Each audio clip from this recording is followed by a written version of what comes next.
Good afternoon. I've got 3 o'clock. I now call the December 21st, 2020 regular meeting of the Union County Board of Commissioners to order. Vice Chairman Rape will be offering the invocation this evening and leading us in the pledge. Well, I want to tell a little story that happened a week ago, and then I'll go into the invocation, and it just floored me. When my wife picked up my 5-year-old grandchild at Southbrook Preschool, they come out on Thursday and they reminded her that there was going to be a birthday party today for Jesus. And so when my wife got home, she told my daughter, Adeline's mother, about it. And she said, Adeline, do you want to go to the birthday party? And Adeline said, well, is Jesus going to be there? And I wasn't at home, but I told them they missed the greatest opportunity in the world because this child is a deep thinker. So if you would, I'd ask you to bow your head with me and go to God in prayer. Our most gracious Heavenly Father, I come to you a sinner saved by grace, and I know you are everywhere. You are in everything, and you know exactly what's going on.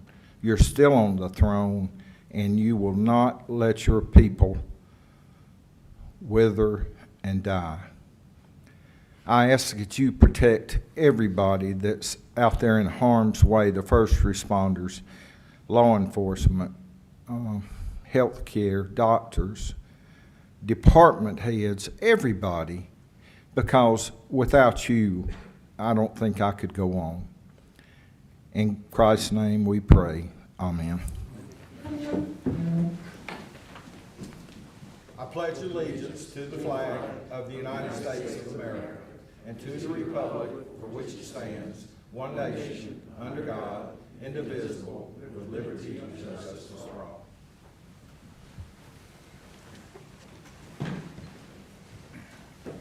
Thank you. If there's no objection, prior to moving on with the next agenda item, we need to readopt rules of conduct. This meeting will with electronic participation. Therefore, I make a motion to adopt and add Rule 35, meetings with public electronic participation, to the board's rules of procedures for application during the entirety of this regular meeting of the Union County Board of Commissioners. Any discussion? All in favor? Aye. Aye. Okay. And before we move on, I'm going to take one other privilege, and I'm going to ask Commissioner Simpson if he'll come up. We have something for him. Commissioner Simpson has achieved a considerable feat. Since 2010, he has been chairman 5 times. He just completed this last time.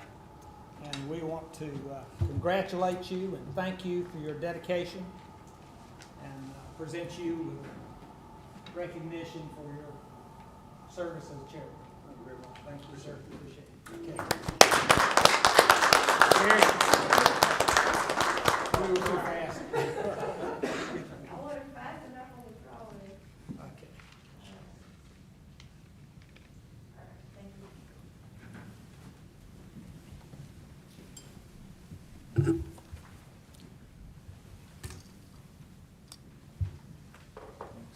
Carry the case.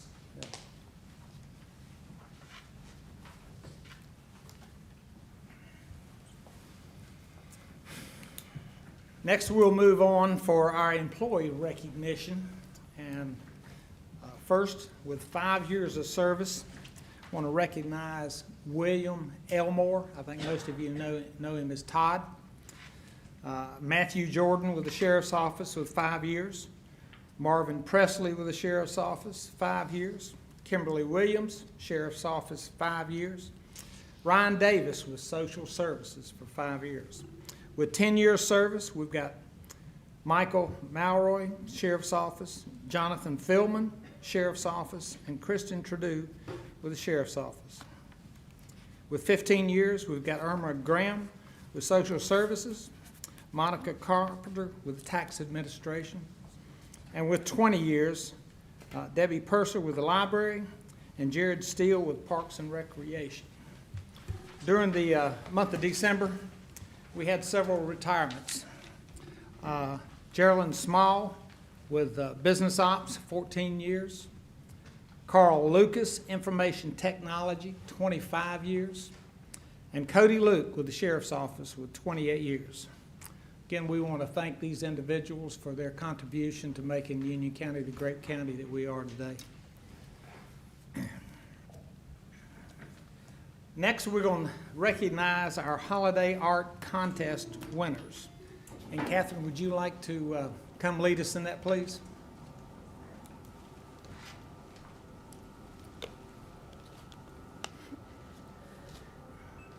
Good afternoon, Commissioners. Thank you, Chairman Helms. So this holiday season, we held a holiday art contest with the children and grandchildren of our employees. We got several just super adorable entries. What you're seeing on the screen were the first, second, and third place winners. As you can expect, we had lots of farm animals in the entries. They were all very cute. So because of that, we've showcased them on our social media and on our website, so you can check those out. But we wanted to recognize the winners, and the first place also was recognized, and they were on the front of the holiday card that you guys send to all of the employees. So Sarah is the daughter, she's the 13-year-old daughter of Kim Porter, who works in emergency communications. Kendall is the daughter of Lisa Cowan, who works with Human Services. And Ellie is the 3-year-old daughter of Bill Laney, who works in IT. So we are very excited about this and expect that this may have started a tradition. So, any questions? That's awesome. Thank you. Now, I think you'll know where to find your next graphic artist that you Exactly. in years to come. We're starting a pool here. Yep. Thank you. Thank you. Next, we have a public hearing, an opportunity hearing by complainant regarding request for refund of excise tax paid to the Register of Deeds. Miller, Walker, and Austin, attorneys at law, have requested by letter on October 30th, 2020, a refund in the amount of $148 for overpayment of excise tax that was paid when recording a North Carolina general warranty deed on September 2nd, 2020, and book 7796, page 334 through 336, instrument 34606, from Karen Denny, unmarried, to Sarah Lee Kim, unmarried, and Shukyoung Moon, married. Miller, Walker, and Austin, attorneys at law, recorded the document of excise tax in the amount of $718, which should have been $570, as the sales price was $285,000. Therefore, $148 was the overpayment. And this time is a representative from Miller, Walker, and Austin here that would like to speak.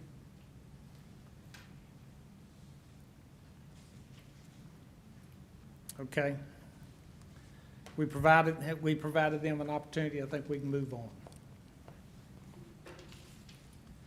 Next, we have a public hearing, and it's for American Wick Drain Corporation Project TAP to consider a Step 1 Economic Development Incentive Grant in the amount not to exceed $66,500 paid over a 5-year period. Yes. Thank you, Chairman Helms, Commissioners, Manager Watson.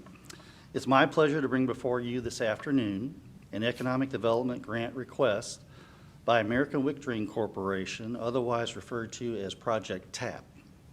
American Wick Drain has been in Union County since 1982 and located on Airport Road in Monroe since 1998. They currently employ 53 people at that location. They manufacture foundation drain systems used in the construction of buildings, in highways, and also athletic fields. The company is considering Monroe for an investment in new manufacturing equipment that would increase their capacity to meet their ever-growing demand for their product. If Monroe was selected, capital investment would be approximately $3,500,000, and job creation would be an additional 5 full-time positions. The EDC office and the company began discussing this investment in September of this year, and they have indicated that incentives are a very important factor for the project. And also, the project is in competition with another corporate location in Nevada. Today, we're requesting your consideration of a Step 1 Economic Development Incentive Grant in an amount not to exceed $66,500 over 5 years, excuse me, based upon the Union County Tax Office's appraised value each year on the company's anticipated investment of $3.5 million. Based on this investment and holding all factors constant, including depreciation, the company would pay estimated ad valorem taxes on that new taxable investment of $127,907 over that grant period. Of course, actual tax revenue to the county will be based on the current tax rate applied to the assessed value of the investment each year after depreciation. As we do with all of our projects, we conducted a cost-benefit analysis on this investment. And this project shows a 2.13 to 1 return over the first 5 years of the project or the grant period. And that increases to 3.38 to 1 over the life of the project. The Monroe Union County Economic Development Board of Advisors reviewed this project at their November 10th, 2020 meeting, where they supported us bringing this opportunity this afternoon before you for your consideration. We also presented this project to the Monroe City Council at their December 1st, 2020 meeting, where they awarded a similar economic development grant.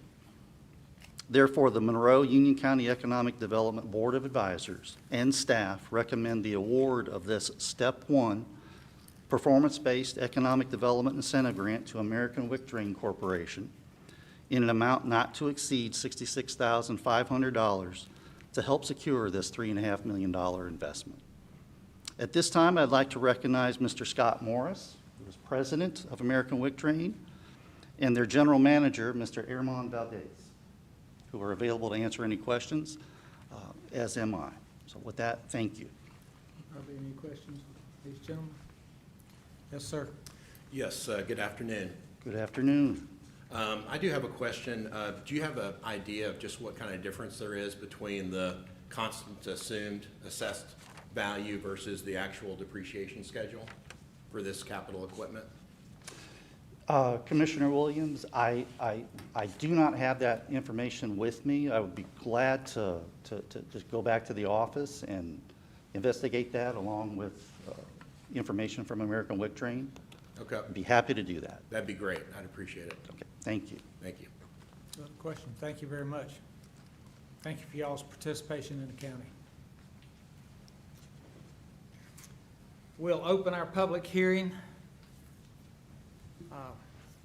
for American Wick Drain Corporation. There's been no one sign up to speak, so therefore we'll close the public hearing. Next item on the agenda is informal comments. We've had no one sign up for informal comments, so therefore we'll move on. Next item is additions, deletions, and/or adoption of the agenda. Make a motion that we accept the agenda as presented and vote for it. Okay. Any discussion? All in favor? Aye. Next item is our consent agenda. Motion to approve consent. Okay, there's a motion. Any discussion? Okay, all in favor? Aye.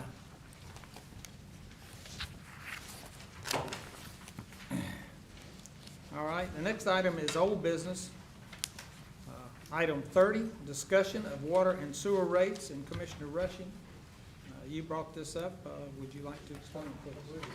I think they changed a little bit, Mr. Williams.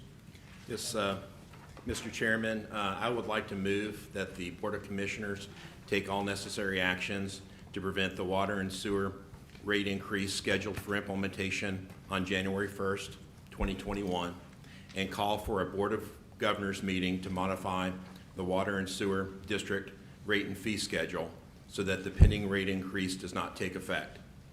In other words, I would ask that we maintain the base and volumetric rates for 2020 and apply them to 2021, and that we call a Board of Governors meeting to set that schedule for 2021. And that is your motion, Yes. okay? Any discussion on the motion? Commissioner Rushing.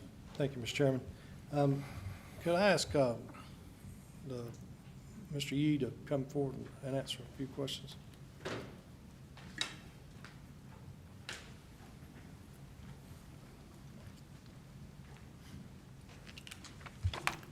That's always the problem with the glasses and the straps on the face mask. But good afternoon, Commissioners. I'm happy to answer whatever questions I can answer. Thank you, Mr. Yee.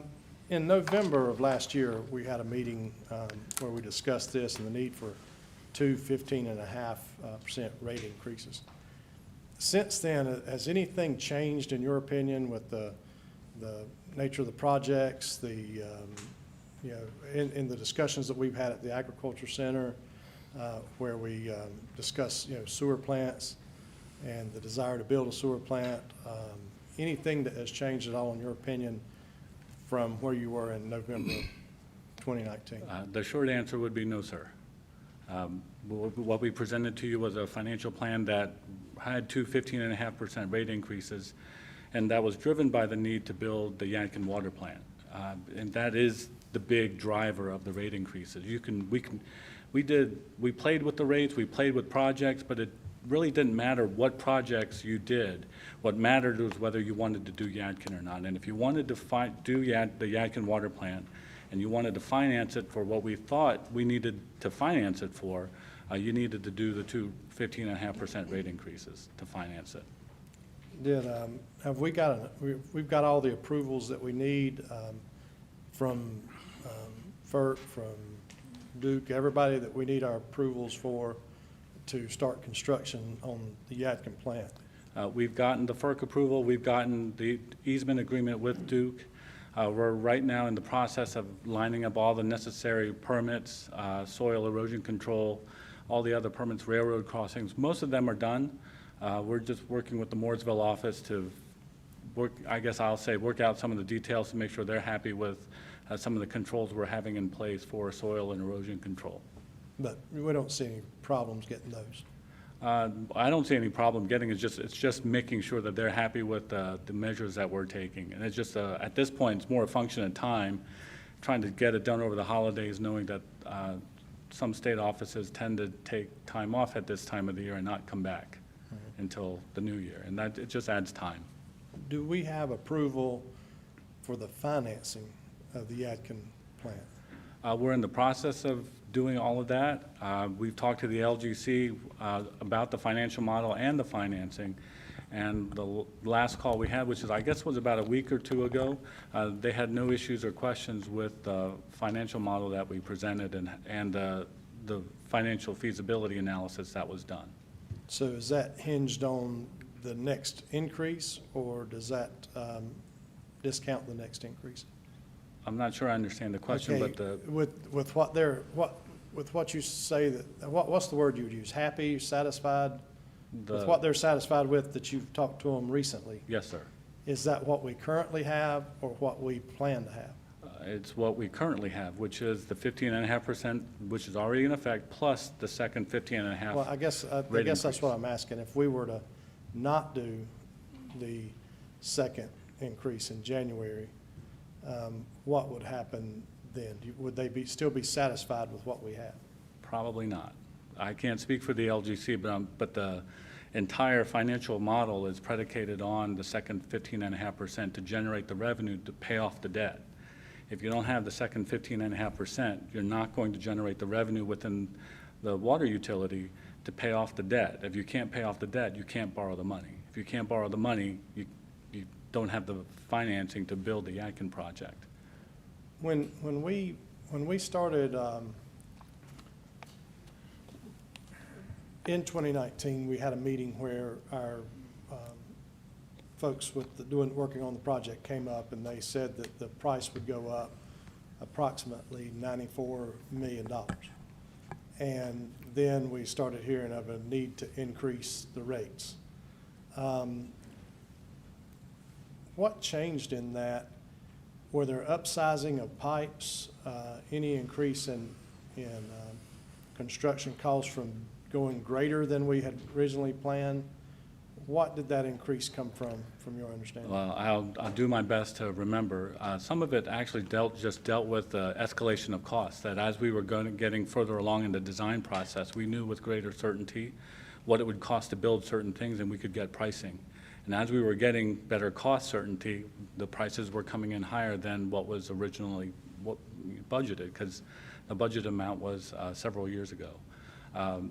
None of the upsizing of the pipes or I'd say future-proofing the water plant or the water infrastructure really resulted in any increased costs. I would say that we tried to cut all that out. We tried to, do a bare bones minimum plant.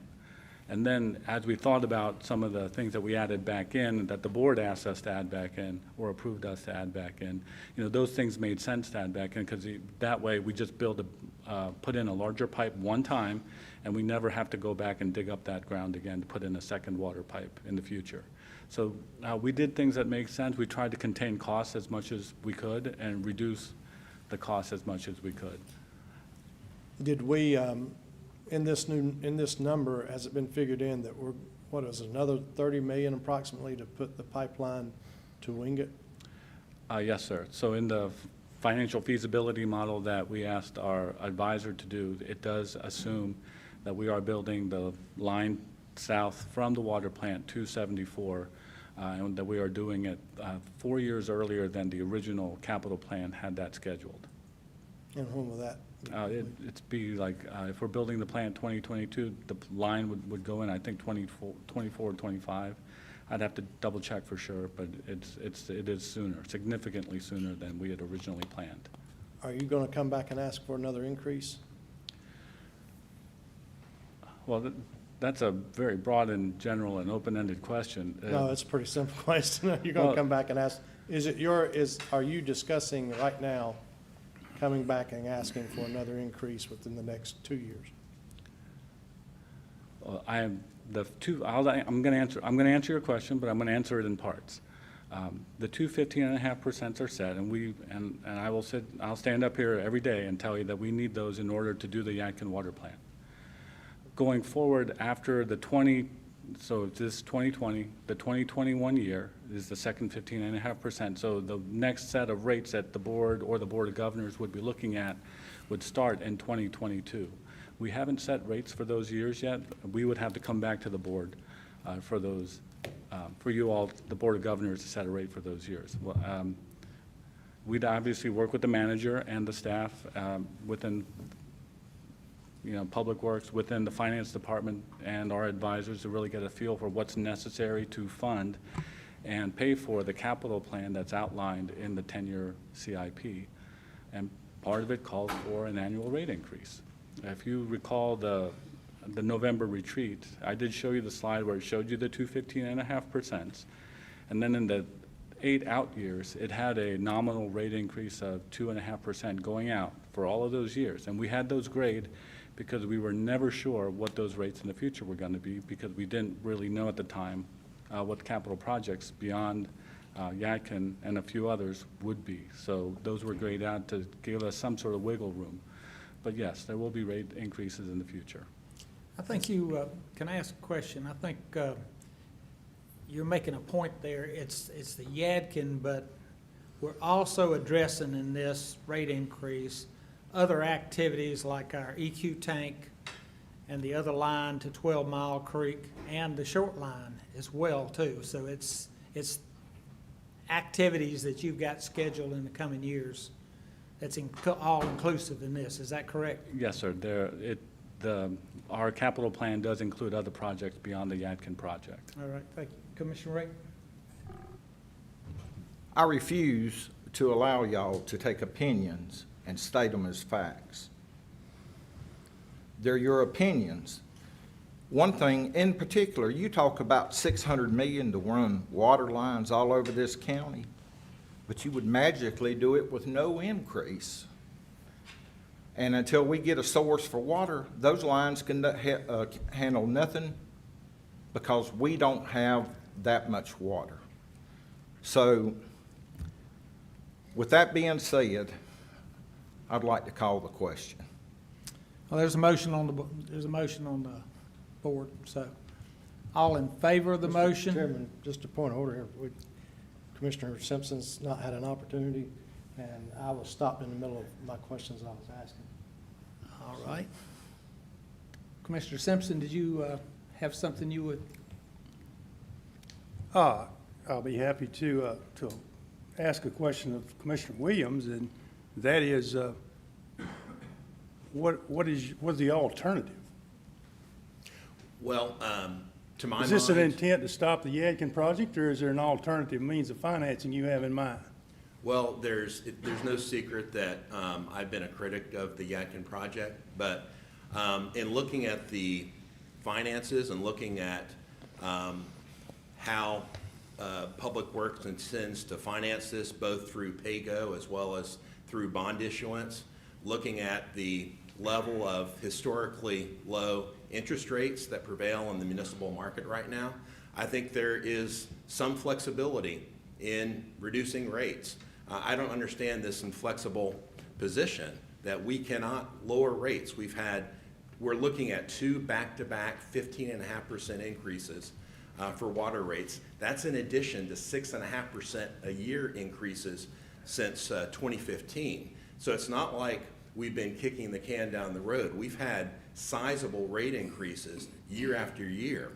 And just looking at, the information that's been available to me thus far from presentations from Public Works, from the comprehensive financial statement, we pay a lot of these projects, not just from bond issuance, but from PAYGO, millions of dollars a year. To the extent we have less in PAYGO, we have more flexibility in terms of reducing the current water and sewer volumetric rates. I just checked the municipal rates today, and for Fitch A-rated revenue bonds, the 30-year rate is 1.75%. I mean, that is bottom basement kind of rate. And our rate for revenue bonds is even higher than that. I think it's AA for Fitch. So I think given where the rate environment is, I think given what we're already paying in PAYGO, there's some flexibility. And our citizens are telling us loud and clear, they consider this a bridge too far, I think. And, we're in a stressful economic environment. A lot of folks have lost their jobs. A lot of folks have seen their businesses shutter or get restricted significantly. So I do feel like there's some flexibility to roll back this rate increase. And I don't think I'm alone. Kellen, can you respond to the fact that we could roll back the rates and still complete the Yadkin project, or is there someone here from finance that can respond to that? I'd ask Ms. Lyles to come up and answer that question. Yeah, while she's doing that, from a public works standpoint, what I will tell you is when we built the model that we presented to you all in November, we spent time with Stantec, our financial advisor, going through various scenarios about what would it take, how could we split up the rates to finance the Yadkin project. And there are other projects around it, West Fork Interceptor, the Poplin EQ Basin short line, but it's driven by the Yadkin project. If you want to, as Commissioner Williams motions, reduce that rate, you're going to have to not do the Yadkin project. It's almost a one-to-one linkage. So if you decide to roll back the rates, we don't have to do a lot of analysis to tell you that the only way to sort of balance the budget after that will be to stop the Yadkin project. And Sure. So just a couple factors that I wanted to mention that you may not be aware of is we have a bond trust indenture in place with U.S. Bank, who is our trustee for revenue bonds. And one of the factors that goes into what our rates have to be is your additional bonds test. So if you're issuing revenue bonds at this level, you have to prove to not only our trustee, to our credit rating agency, and to the LGC, you can meet your additional bonds test. Our additional bonds test is 120% of net revenues available over operating costs. So with this size of a deal, we're at $16.5 million for our maximum annual debt service payments. So with the feasibility study that we just did, our ratio ended up at a 1.24. That is very, very close to our requirements. So I could not recommend today that you would cut that rate any more because you're not going to meet your additional bonds test, and Yadkin's done. In 2019, we had I believe we had net cash from operations of about $19.5 million for public works, just from water and sewer. Does that sound about right? I would have to go back and look and see. Another factor to consider is that our finance best practices say that we need to keep and maintain on hand 365 days of operating cash, in addition to meeting your additional bonds test. Today, that's around $50 million. And we have that right now, don't we? Right now, we do, yes. Okay. And I took this from the comprehensive financial statement from 2019 because 2020 isn't available yet. But it is a 19.5 million cash from operations every year for public works. And that was prior to the 15.5% rate increase that we just had for this last year. I get that, qualifying with the LGC and with the bond market's important in terms of issuing debt, but I find it difficult to accept that there is no flexibility for rolling back rates, knowing that what we pay in PAYGO, knowing that we have historically low interest rates in the bond market. I mean, incredibly low, below the rate of inflation low. Given the fact that we can maybe slow or delay some of this implementation of these capital projects. I mean, there are so many ways to, I think, improve the bond issuance picture and still accommodate some sort of rate increase. I know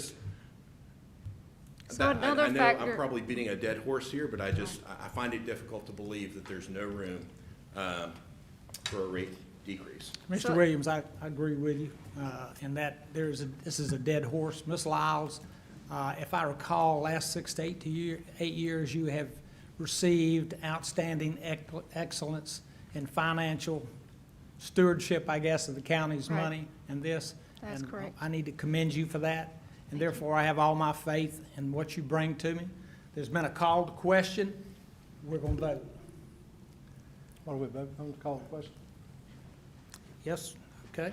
All in favor of the call to question to take a vote? Aye. Well, it wasn't the motion, oh, we're voting on We're the voting on the question. call to question. Okay. So, Jerry? Aye. Aye, okay, that passes. So we will continue with the motion that was presented to roll back the rates to 2020 rates. Isn't it to call the Board of Governors together to meet and discuss it? Yes, the motion is, the substance of the motion is to call for a Board of Governors meeting to modify the water and sewer That's part of, district rates. that's part of the vote as well. Yeah. And we've had to call motion vote. All in favor of this motion to roll back the rates of 2020 and call the Board of Governors? Aye. All in favor? Okay. All against? Aye. Aye. Okay. Therefore, I have a motion pursuant to Rule 20B-13 of the Union County Board of County Commissioners Rules of Procedure. I move to prevent reconsideration of the rollback of the 2021 rates, sewer rate increase for 6 months, or the next regular election of county commissioners, whichever concerns first. Discussion. Yes, sir. Thank you, Mr. Chairman. And that's fine that if that's the way it's going to go, and it seems predetermined tonight, and that's the way it was going to go. But, this is not my opinion, Commissioner Rape. I mean, the questions I was asking Mr. Yee was his professional opinions and his, from what we've heard. I would have went on to ask, has COVID-19 had any effect in the last year, like it has on the families of Union County and the businessmen in Union County and the industries in Union County? Does that have any effect on what we would do from here on out in our planning? Has the fact of what's going on with our school system had any change? Has the fact of what's going on with just the whole county, the county government, have we had more need, more desire? We've got the plant. We've got the plant approval, according to our staff, that everything's approved. Now we just got to determine how we pay for it and when we pay for it. Also in that, do we pay for a sewer plant? Do we pay for sewer lines? Do we pay for holding tanks? Do we pay for other infrastructure that will facilitate a more rapid growth of a county who we're not even sure how we're going to grow because we're still wearing face masks and dealing with COVID? So, to the families of Union County, I'm going to vote against this motion. I think we owe you better as a board. I think we owe you better as human beings to at least discuss it. I don't like the Board of Governors situation to begin with because I think it's a way of hiding. I think it's a way, this board is the same board. So instead of having a discussion, I think it's a goofy way of getting out of things. But since we have to do it that way, people of Union County, I apologize. Apologize for this next rate increase that you're going to get. I'd never supported it. I won't support it. And I'd bring it up every meeting if I could. Thank you. Okay. Commissioner Rate. Well, your apology, you should apologize for how we would pay for the water lines that everybody's saying that you and Commissioner Williams are going to put in with no rate increase, with no water approved if this stops.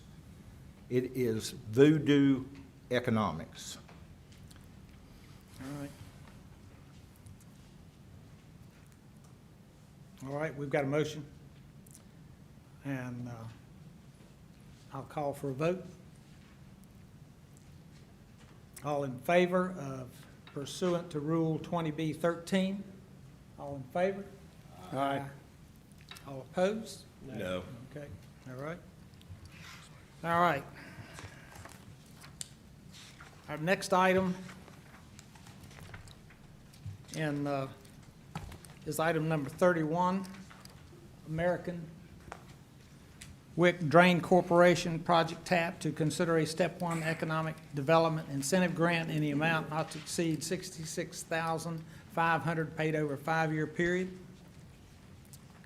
Mr. Chairman, Yes, sir. I move that we approve a Step 1 Economic Development Incentive Grant Award to American Wick Drain Corporation in amount not to exceed $66,500 paid over a 5-year period beginning in '22, and authorize the county manager to approve an agreement with American Wick Drain Corporation. As part of that motion, I'd like to thank American Wick Drain for being such a part of Union County all these years and for their support of our economy and our citizens. Okay. We have a motion. Any discussion? All in favor? Aye. Okay. Thank you, sir. Appreciate it. Next item is item 32, resolution for the sheriff to abate nuisance. Brandon, if you could come help us understand this a little better, please. Thank you, Mr. Chairman, Commissioners. The reason why this resolution has been put before you today, several years ago, the town of Albemarle went through a nuisance abatement with a longstanding, I believe it was a drug house, house of ill repute, and several business that was bringing in undesirables into their town. The City Council of Albemarle moved to file a lawsuit under Chapter 19 of the General Statutes to abate that nuisance. After spending a considerable amount of money, in excess of $500,000, if I'm not mistaken, but either way, a great deal of money in legal fees associated with that abatement, the court, throughout the entire case, said that the town board lacked had not given the city attorney the authority by a resolution to file the action in the first place, let alone to hire outside counsel to do it. The Court of Appeals ultimately affirmed this decision.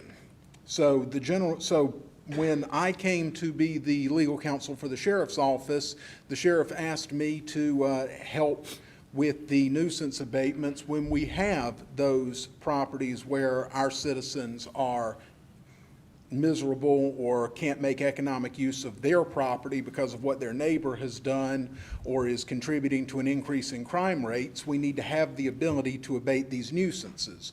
As of right now, the only person in Union County who can bring that type of action without having to post a private bond is the district attorney. But the Alcohol Law Enforcement Agency of the SBI and the sheriff's office are the ones who do the investigation. And since I have litigation and nuisance abatement experience, the sheriff felt like it would be appropriate for the sheriff's office to handle this in-house without the risk of having to hire outside counsel or tie up the district attorney's criminal docket with a civil case that I'm perfectly capable of prosecuting on behalf of the county. And this resolution would avoid the town of Albemarle problem and keep us from having to come back to this board each and every time that we decide to file a nuisance action, which is what current law would require. I'll be happy to answer any questions that the board has. Commissioner Rushing. Thank you, Mr. Chairman. I always look for the bad and what could go wrong. So tell me what this would give the sheriff authority to do. So let's say that a person owns a property, and what would be the level? What would be the test? Would it just be the sheriff's opinion on whether it was a nuisance to the neighbor? No, Commissioner Rushing, the test is whether or not the neighbors themselves have filed sufficient number of complaints, whether there has been a sufficient number of calls for service, e.g. drug offenses, overdoses, fights, heaven forbid, violent crimes, homicides, things like that, that is causing a deleterious impact. And again, the crime itself is not enough. You also have to have a series of complaints from the others in the neighborhood saying our quality of life is being destroyed, our economic value of our property is being damaged. It requires the two together to make sure that the government doesn't sit here and say, well, they're committing a lot of crimes, we want to take their private property. And that component is required to keep the neighbors from saying, well, I just hate my neighbor, I'm going to make complaints on them until the county does something about it. You have to have both. And that's why we bring ALE in and have the ALE division coordinate the investigation to make sure that there's no local bias. I've seen cases where there's local bias against somebody, and so we get that independent assessment before we ever act. And that's the process right now that we take to the district attorney. So this wouldn't be just like somebody not mowing their yard or painting their house an ugly color. You're not going to. No. Neighbors complain about it. This is, the last abatement that we did, that we worked with the district attorney's office on, was a house that has been used as a drug house for over 5 years. The siding blew off the house and has never been replaced a number of years ago. There have been, I want to say, over the course of a year, something in excess of 25 calls for service, usually larcenies and other thefts that were done not ironically by the owner of the house, but by people that the owner of the house allowed to come and stay and then would not kick out. He was the owner of the house, had the trespassing authority to say, get out of my house, and we offered to help him do it, and he still refused. And so finally we said, this is destroying this neighborhood, we don't have any choice. That's the level of a nuisance. And we're looking at criminal type offenses, not just property. Yes, sir. Yeah. But criminal type things. These are, we would not take any action without both the criminal aspect and the economic damage aspect, because the criminal laws handle the criminal part. If there's something like not having the grass mowed or something like that that's within a housing development that has an HOA, we let the HOA deal with it. This is that grotesque, synergy of criminal violations and economic damage that is addressed in these Chapter 19s. And I, for one, am not a fan of using them. But I have seen when it is appropriate, every once in a while, it's a tool that we need to have access to in the toolbox. Okay. That But no, explains I think- good, thank you. Excuse me. I think you said that this is done in conjunction with the district attorney. Yes, sir. The tradition has been, because the district attorney is one of, Chapter 19 has a series of government actors who are authorized to file these nuisance actions. The state itself is authorized, obviously. A county is authorized, a city is authorized, and a district attorney is authorized. Those are the government actors who are authorized to do it. But saying that Union County can initiate a nuisance abatement is a little misleading in the statute, just like the town of Albemarle said, oh, well, it says that municipal corporations, local cities can file these actions. Okay, city attorney, go off and hire a lawyer and file one. Well, the court said they didn't follow their own resolutions. So that's the reason that I'm proposing this resolution is to have this board as the governing body for the county specifically say, here's the county official who is authorized to file this. Okay, with that, I'll make a motion to adopt the resolution authorizing the sheriff of Union County to bring actions to abate nuisance on behalf of Union County. Any further discussion? All in favor? Aye. Okay. Thank you, Mr. sir. Chairman. Appreciate your time. Commissioners, thank you.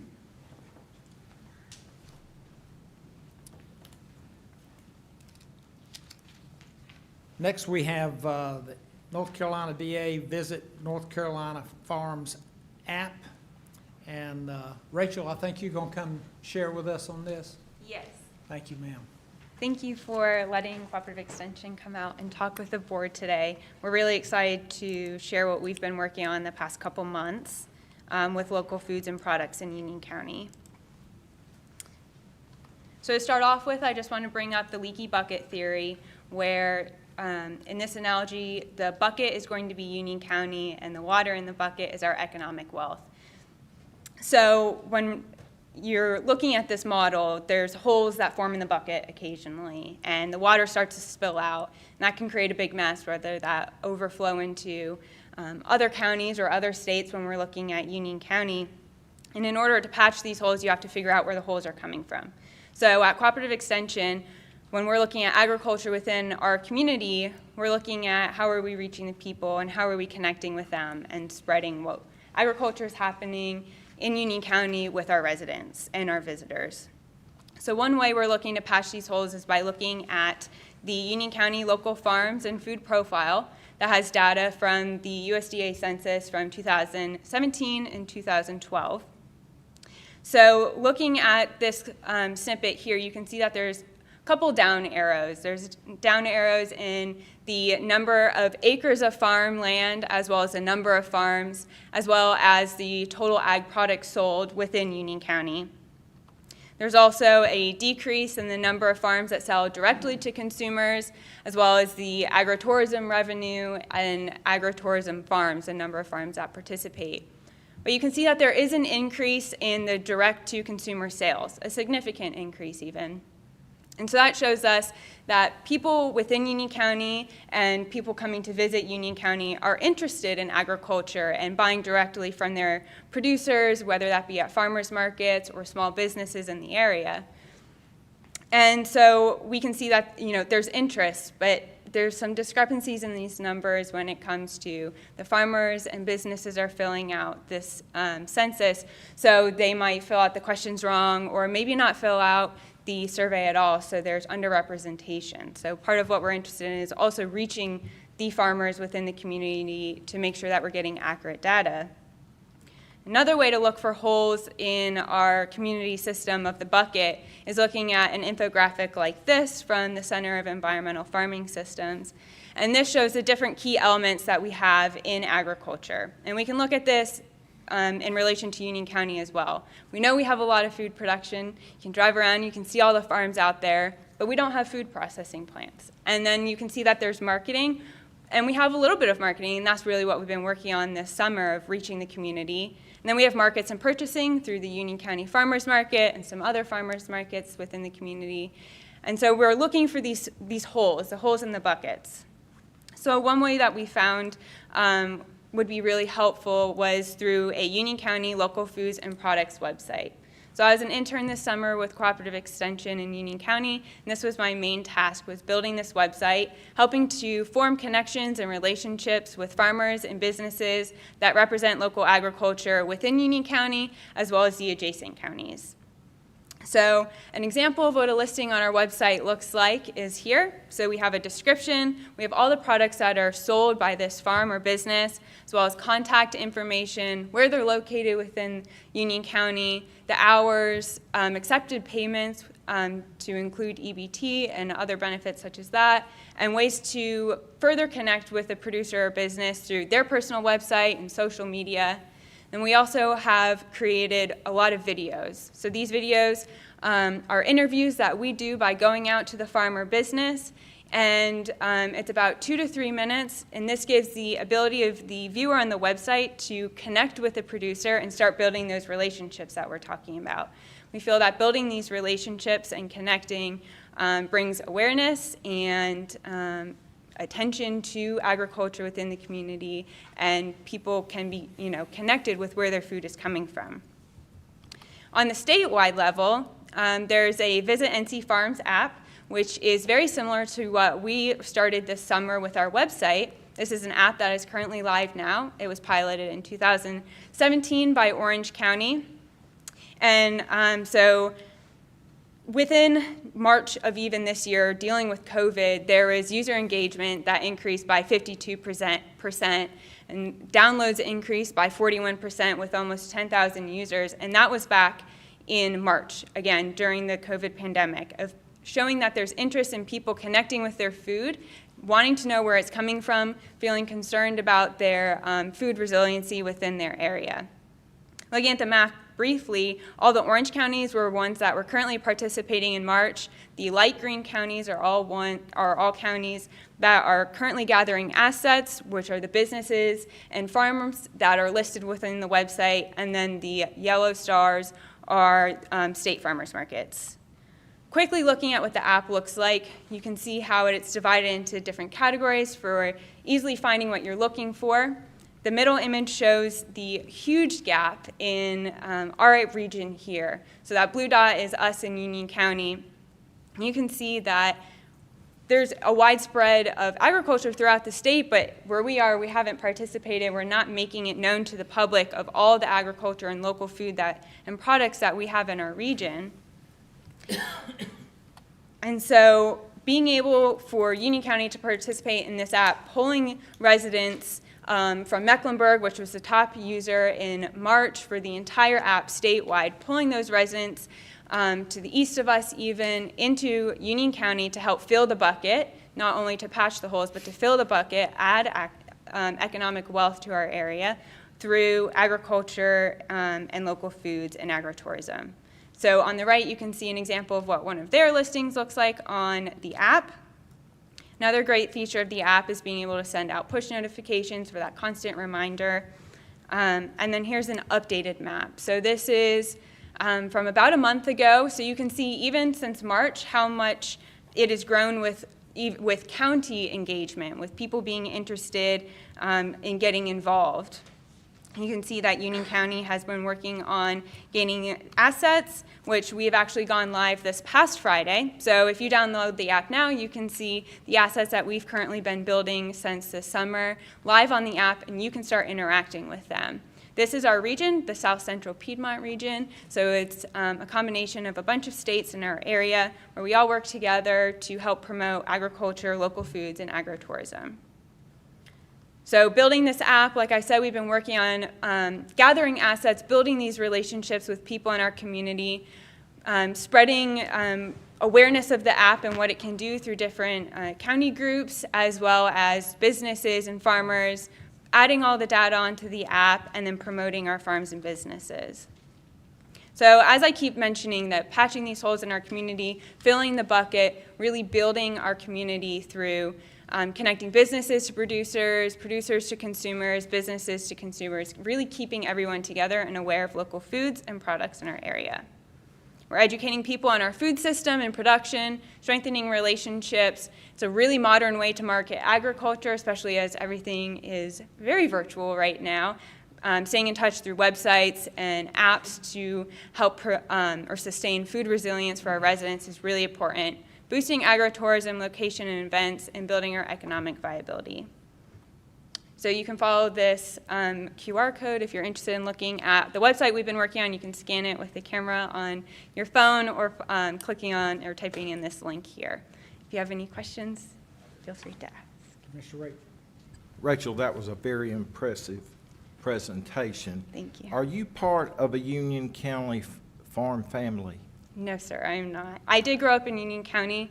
I joined FFA in high school at Cuthbertson High School, and through that opportunity and the support of my ag teacher, I fell in love with it and have been at NC State now. Okay. And it makes me feel good that you came out of Cuthbertson and went into agriculture. Thank you. Thank you very much. Thank you. Very impressive, ma'am. Thank you. Commissioner Rushing. Who was your ag teacher? Mr. Ben Shumate, He deserves a lot of credit. He's done a Yeah. good job with you. thank you. No, he was awesome. Mr. Blake was a young teacher that came to Piedmont years ago. I think we got another ag teacher. Were you an ag teacher at Piedmont? For a short period, Yeah. yes. So our agriculture teachers, Mr. Blair, Mr. Blake at Piedmont, Mr. Helms before Mr. Blake, all had a great influence on me. And, you know, for people who think, why should I put my kid in vocational agriculture? You know, your presentation today and how important it is to a county, even though not growing up on a farm, shows that. And thank your teachers for the wonderful job they did with you. Thank you. I would like to say one more thing. My lifelong friend, Jerry Simpson, he made it a hard act to follow, but everybody I've seen from Preston Road they're going to set a higher standard, so keep it up. Thank you. Thank you, ma'am. Thank you. Appreciate it.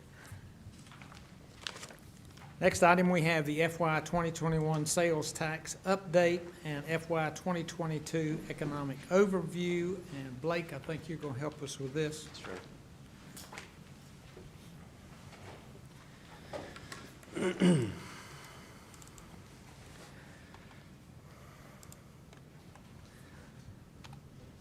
All right.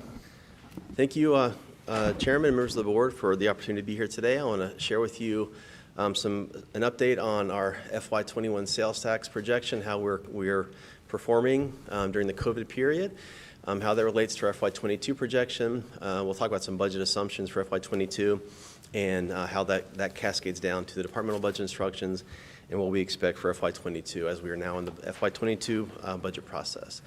I want to start at the highest level, look at the macro view of the national economy. I have listed some positive indicators and then some concerns that will definitely impact our thinking and our planning for the FY22 budget process. The first item I have up there, I won't read all of them, but I'll kind of hit the highlights. The Federal Reserve Board released their projections last week. They're projecting a growth of GDP of 4.2% in 21. That's compared to a contraction of negative 2.4 in 20, and that's of course driven by the impact of COVID. We see some significant fluctuations in the unemployment rate, and we'll see some more on that in a slide or two. The Federal Reserve also projects modest core inflation of sub 2% over the next 3 years, which is great. Inflation below 2% is generally considered manageable.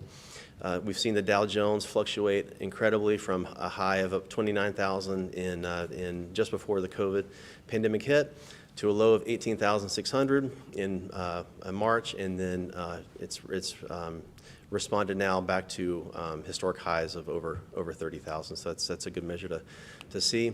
I shared some information here that comes from what's called the Vistage Employer Survey. There's a company called Vistage who does I think it's a monthly survey of executives and upper level management for small and mid-sized businesses in the United States. And that survey shows us, the most recent version of that shows us that 68% of small and mid-sized businesses expect cash reserves to support operations for 6 months or longer. So hopefully that will stop the spiral of small business closures around the nation and locally also. It shares that 90% of small and mid-sized businesses plan to add or maintain current employee levels in '21, and only 9% expect to continue to reduce staffing levels. So that's also a good sign that should help our unemployment rate level off. Also, 95% of small and mid-sized businesses expect their businesses to gain momentum and be stronger over the next 6 months. That's a good sign of optimism in the market and business leaders who feel like we've hit the lowest point of the economic downturn and we are poised for growth over the next year or so. Also, mortgage rates are at very low amounts. 2.75 is very common to get a mortgage right now if you're refinancing. And on Friday when I got home, I had a mailer in my mailbox that advertised a 2.33% mortgage rate for a 30-year fixed rate. So that's a good sign if you're looking to refinance or to purchase a home at this time. Also, we hear talk every day, it seems, of Congress finalizing the next stimulus package. They may be doing that as we speak, but that should improve economic conditions, at least in the short term also. Some concerns that we have, or that I have personally, will COVID-19 ever go away? Will vaccines allow us to fully reopen the economy and help get people back to work? We see, and I'll drill down on this a little bit further in the presentation, that low-wage workers continue to suffer during lockdowns and economic uncertainty at a greater rate than other workers. There are currently 7.1 million job seekers in the U.S. that are not in the labor force that would like to be. That measure is actually down from about 20 million in April and May when unemployment rates were sky high. So that has decreased some, but we'd like to see that continue to decrease over time. We've seen significant and long-term damage to the hospitality industry, as we understand, and I'll share more about that in the future. We have the concern over the finalization of the presidential election results and the inauguration in January, and if that'll bring significant changes to U.S. trade and monetary policy. And then consumer confidence is down by 20% as compared to pre-COVID time period. In looking at a community, a good initial data point to see is it a community that's growing, shrinking? Is it a place where people want to be? Is it a place where business would like to make investments because it's a growing and robust community? We know that Union County is a community of choice, is a destination for many people and families because of the great area that we live in, and that bears out in the demographic data for the county population. Historically, we've seen 1.9% growth in the county population, and over the next 5 years, it's projected to continue at 1.9%, and that would add about 4,700 new residents each year. And I want to make sure and point out that I reached out to our planning office, to Lee and also Bjorn, to make sure that we're using the same population numbers with the 2050 comprehensive plan and also with Public Works as they build out their future growth plans, that we're all using the same common data point. So this is a good number, and again, it's from the U.S. Census annual estimates. That'll be updated here shortly. We've seen during COVID a change to internal migration patterns within the United States. Those patterns have gone from people leaving large urban centers and migrating out to suburban and rural areas. It's obvious why that's happened, but workers are given more flexibility to work remotely during the pandemic, and companies have seen that productivity has remained high or hasn't dropped off significantly to make that possible over the long term. Also, people are drawn towards areas with less density, lower taxes, better weather, and lower cost of living. Going to smaller towns in the South, in the Sun Belt, where they identify areas of having more freedom and less government regulation. What's different about this trend is that people of all income levels are leaving large cities and states. In the past, it's been folks that maybe were on the lower end of income level that would leave to find better opportunities.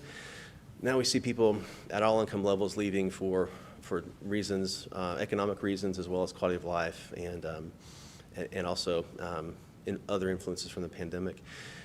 One anecdote I wanted to put out here was from New York City. We've heard in the news that they've seen incredible amounts of exit from New York City. The numbers actually show that about 3.57 million people have left New York since February. but 3.5 have moved in, so that's a net loss of 70,000 people. And an interesting thing to note there is that the average income of people moving into New York that are replacing those who have left, they make on average 40% less per year than the folks who left. So there's a net drain on economic activity and economic ability that is left in New York City.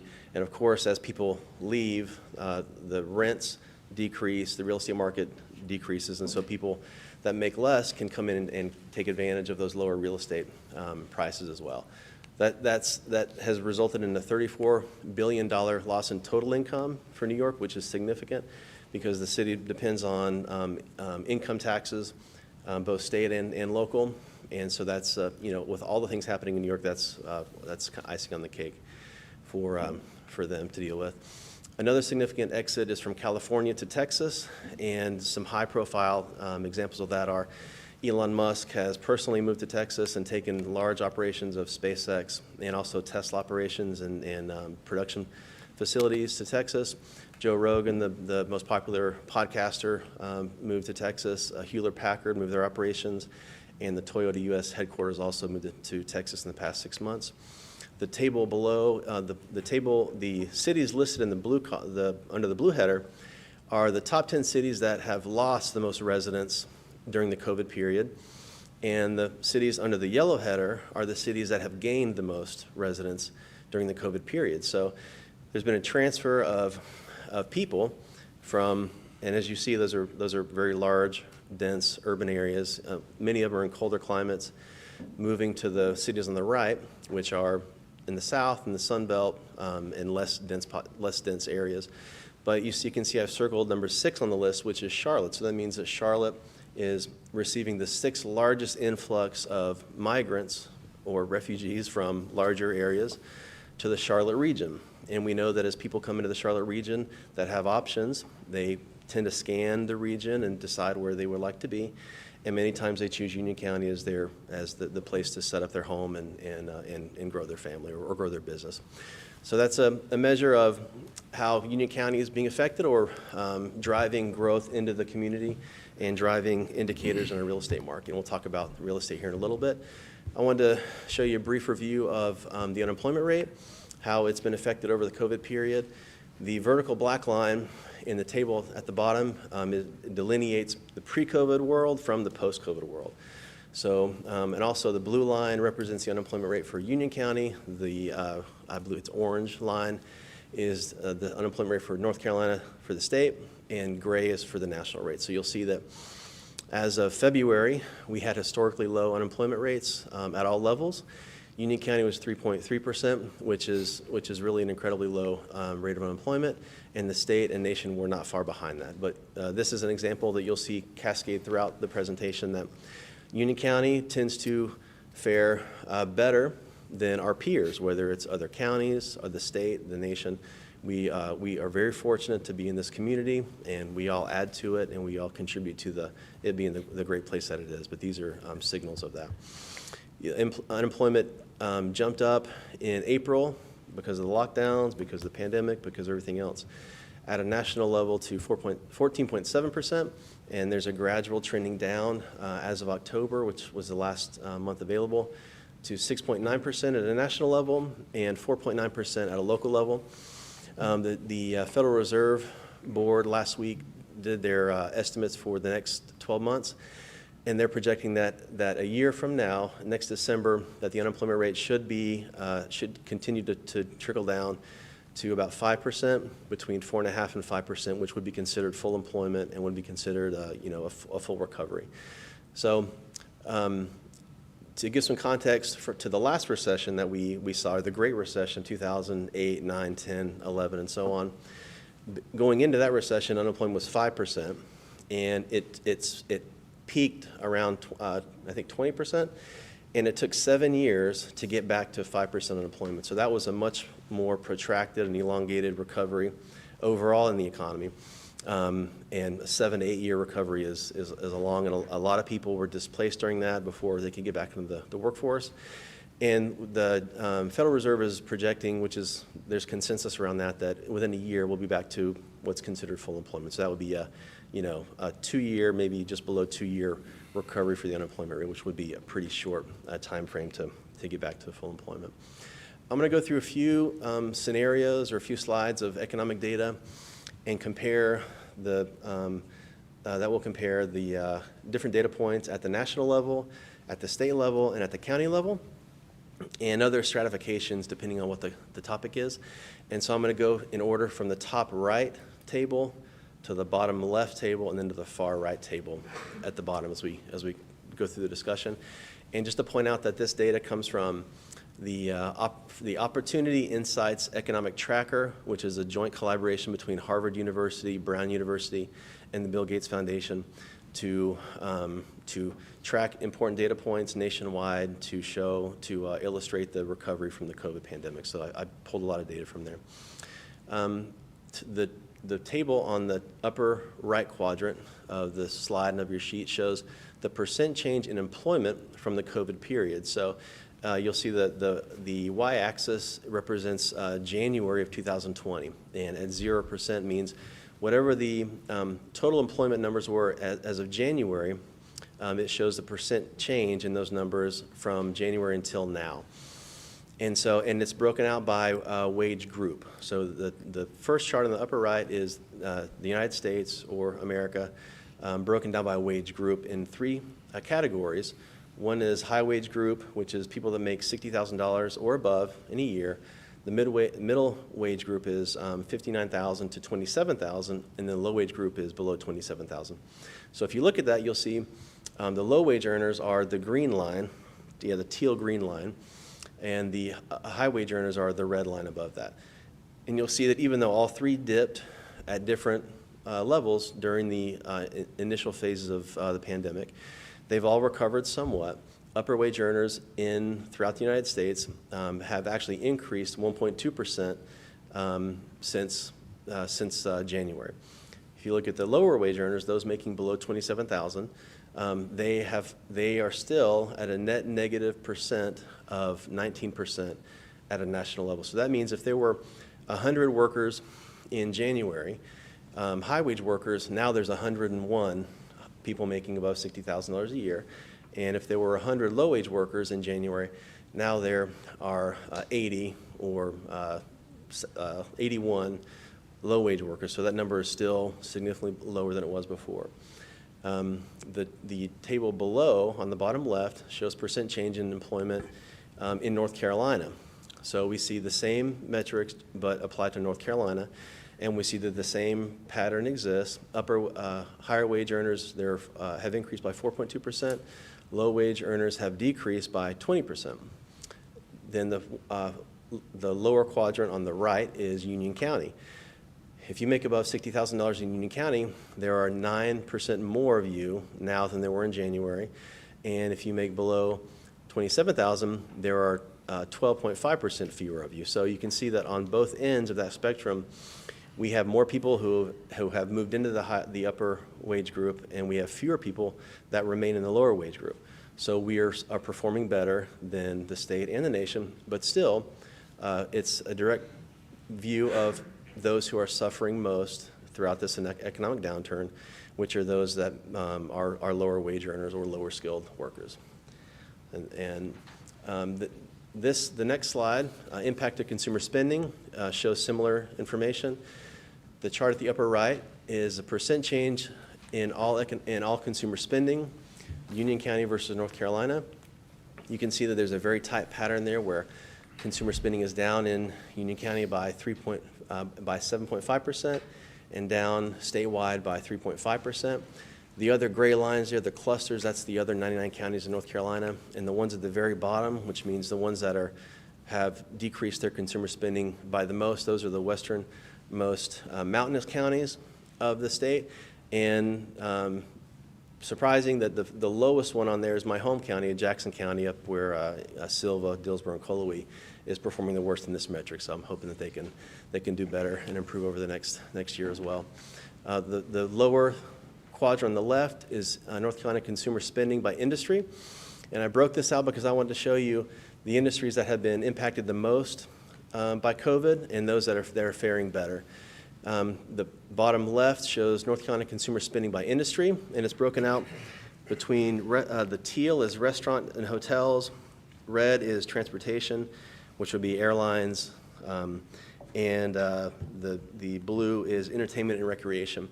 So restaurant and hotels, you see the big dip during the lockdowns. They've recovered some, not a whole lot. Transportation, not a whole lot, and entertainment and recreation, not a whole lot. They're still down 53%, transportation's down 47%, and restaurants are down 25%. So if you connect the dots on the slides prior to this, you can see that the unemployment rate of lower earning folks is still very high. Folks without a high school degree or more is low, and those folks generally work in the hospitality industry and hotels, restaurants, different areas that have been hit hardest by the economic downturn. So you can see that borne out in this data. Then the next chart over on the bottom right hand of the slide shows consumer spending by industry in North Carolina, those that are faring better. So the teal line here represents groceries, grocery spending at grocery stores, and red is retail. So grocery, that initial spike is when everyone went out to stock up on toilet paper and bread and eggs, like we tend to rush to do those things. And then red is retail, and that's being buffered mostly by online sales or sales by Amazon, which also hurts local small businesses and mid-sized businesses that don't capture those sales. Let's see. This slide shows that the first table on the top right of the slide talks about the number of small businesses that are still open. So it's a measure of businesses that are still open versus those that have closed during the pandemic. On the right, we're comparing total in North Carolina. The blue line shows total small businesses that are remaining open. So it shows that 15% of small businesses in North Carolina have closed during the pandemic. The red line shows only those small businesses that are in the leisure and hospitality industry. So small business overall in North Carolina, if there were 100 small businesses in North Carolina in January, now there's only 85. Of those businesses that are in hospitality and leisure, at the beach, in the mountains, that focus on travelers and visitors and tourism, if there were 100 businesses in January, now there's 64, 65. So that's a significant change there of folks that are, family-owned businesses, restaurants that depend on travel dollars and people to be out moving around throughout the state. So that's impacting lower wage earners and folks on the lower end of the educational scale too. The chart on the bottom left, percent change in small business revenue. So this is how much revenue is being captured by small businesses that still exist. This is one where we also fare better than our peers. The blue line is Union County, gray is the state, and green is Mecklenburg County. And you can see that during the COVID period, Union County, we had some fluctuations. We didn't have significant drops in the overall amount of revenue small businesses were bringing in. The state had a more pronounced drop, and Mecklenburg County had a stronger decrease there at the beginning. They've all kind of recovered within a similar fashion, but that's another sign where Union County, we don't have, we're not a tourism economy, we're not a travel hub, so we fare better in that area. On the bottom right, this is North Carolina leisure and hospitality revenues, and we track along with this is the state versus USA. So we track better than the national number, but still not great. This shows a decrease in revenue for leisure and hospitality businesses. In North Carolina is down 44%, and nationwide is down 62%. So these are pretty dramatic numbers.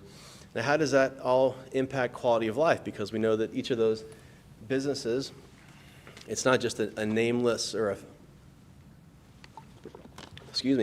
faceless business. There are people that depend on those businesses, their families that are small business owners. There are lots of people. They're the largest employer in the United States for small and mid-sized businesses, and so it affects people every day. One quality of life impact is the amount of time you spend outside of your house. We know that when the lockdowns happened, it seems, initially it might seem like fun to just stay at home and, not go to work, but we know that it gets old really quick and oftentimes has a negative effect on your emotional well-being, your physical health, and your social well-being also. The chart in the upper right shows a decrease in time spent outside the home in North Carolina of about 9%, in Union County about 10%, and then Mecklenburg about 12%. Those are all pretty close clusters, but people now, and that's coming out of the worst part of the lockdowns, spend 10% more time inside their house. So they're not enjoying the sunshine, not enjoying social interaction, not engaging in economic activity. They're in the house watching the news, which often is not the best thing for you emotionally, but that's one of the results. The bottom left is consumer confidence. At the very far right, you see that consumer confidence is down from about 100% to about 80%. So this is a great predictor of economic growth over the near term. If people are employed, they feel they have savings, they feel comfortable, then they're likely to invest in a new home, invest in a new vehicle, and upgrade their TV, whatever it might be, invest in sending their kids away to college. If consumer confidence is low, they might be more hesitant to do those things. And also, industry is less likely to make large investments in their existing operations or manufacturing if consumer confidence is low too. So this is a good predictor. And if you look back a few years, you'll see the consumer confidence levels during the Great Recession of 2008 to 2011, that they were historically low at that point, and we haven't reached that level yet, and we're on the uphill climb, fortunately. But that, just to give you some context there, how people were feeling during the Great Recession of about a decade ago. The next chart is just the COVID numbers of new deaths nationally compared to the state. I'm not going to venture to give any description of what that means, but we all know numbers were very high, then they level off, and now they're growing again. So that's leading in. That discussion will be a big key point in budgetary planning for FY22, as you can imagine. All of these things filter down and impact residents, how they meet their basic needs, impact our departments and our operations, because a large portion of our organization exists solely to make sure that people can meet their basic needs for themselves and their families during difficult times. The table on the upper right shows changes in applications taken for food nutrition services, which is the traditional food stamp program, and Medicaid applications. And you'll see a spike of those numbers between March, April, and May, and then a general increase over time since then. The bottom left shows a social services measure of the food nutrition, again, which is a food stamp program, which the orange line are the new applications taken, and then the blue bars are the existing caseload. So you'll see a spike in the applications, and then a general growth of the caseload numbers over the past 8 or 9 months. The chart in the bottom right shows the Medicaid program. Again, it's a very similar story. It spiked when lockdowns happened, and there's a general increase of people being added to those caseloads and not securing employment to be able to roll off those caseloads and become independent again, which of course that's the goal going forward. How does this impact children? The chart in the upper right is active WIC clients. WIC, of course, is nutrition for women, infants, and children, nutritional program. Again, you see general historic numbers, and then you see in February and March a spike there of WIC clients.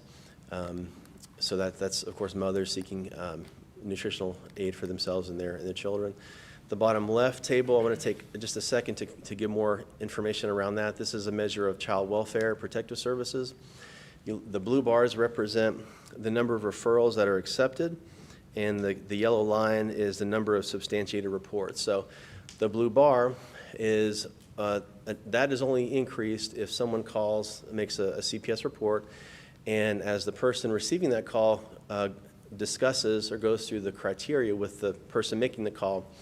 If it meets the threshold of severity, then it gets screened in and gets referred to an investigating social worker to go out and check on that child.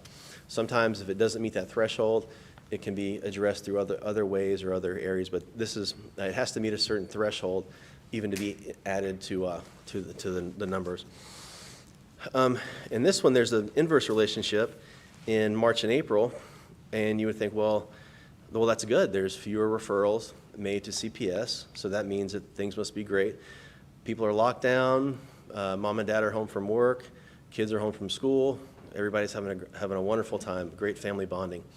What that really represents is the fact that the majority of referrals, of CPS referrals, are made by school teachers, because other than parents and guardians, school teachers spend the majority amount of time with children. So they'll notice if a child comes to school with bruising, without a winter coat, seemingly malnourished, other examples of severe abuse and neglect. When kids went home in March because of the lockdown, that connection point was broken. And so those teachers were no longer able to have day-to-day interaction with those kids and notice small changes that can sometimes lead to, serious and large events.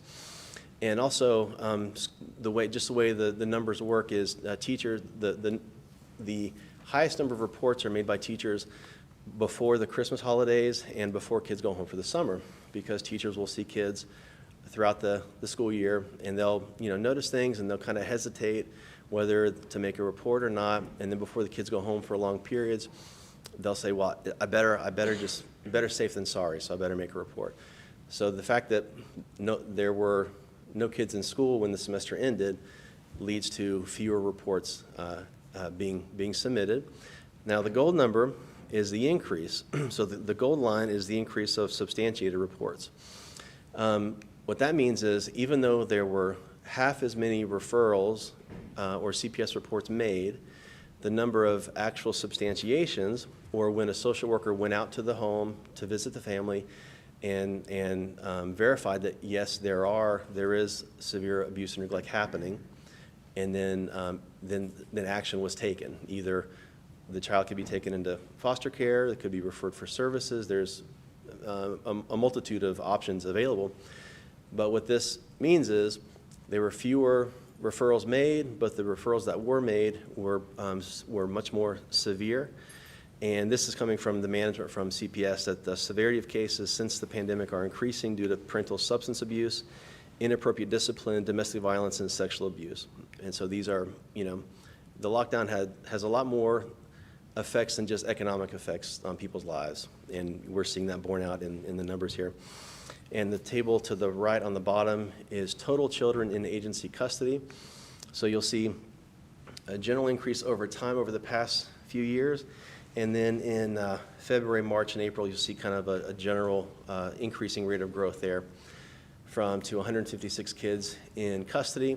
And this, keep in mind, this is offset by kids that generally roll out of the program too, that either turn 18 and age out of foster care, or are adopted by families, or are able to return to their families. And so there are a certain number of kids that every day leave the program too. And so the fact that it's a net increase means that it's increasing net over kids that are exiting the program too. So this is an issue that will likely come up during budget discussions also, is how to handle that.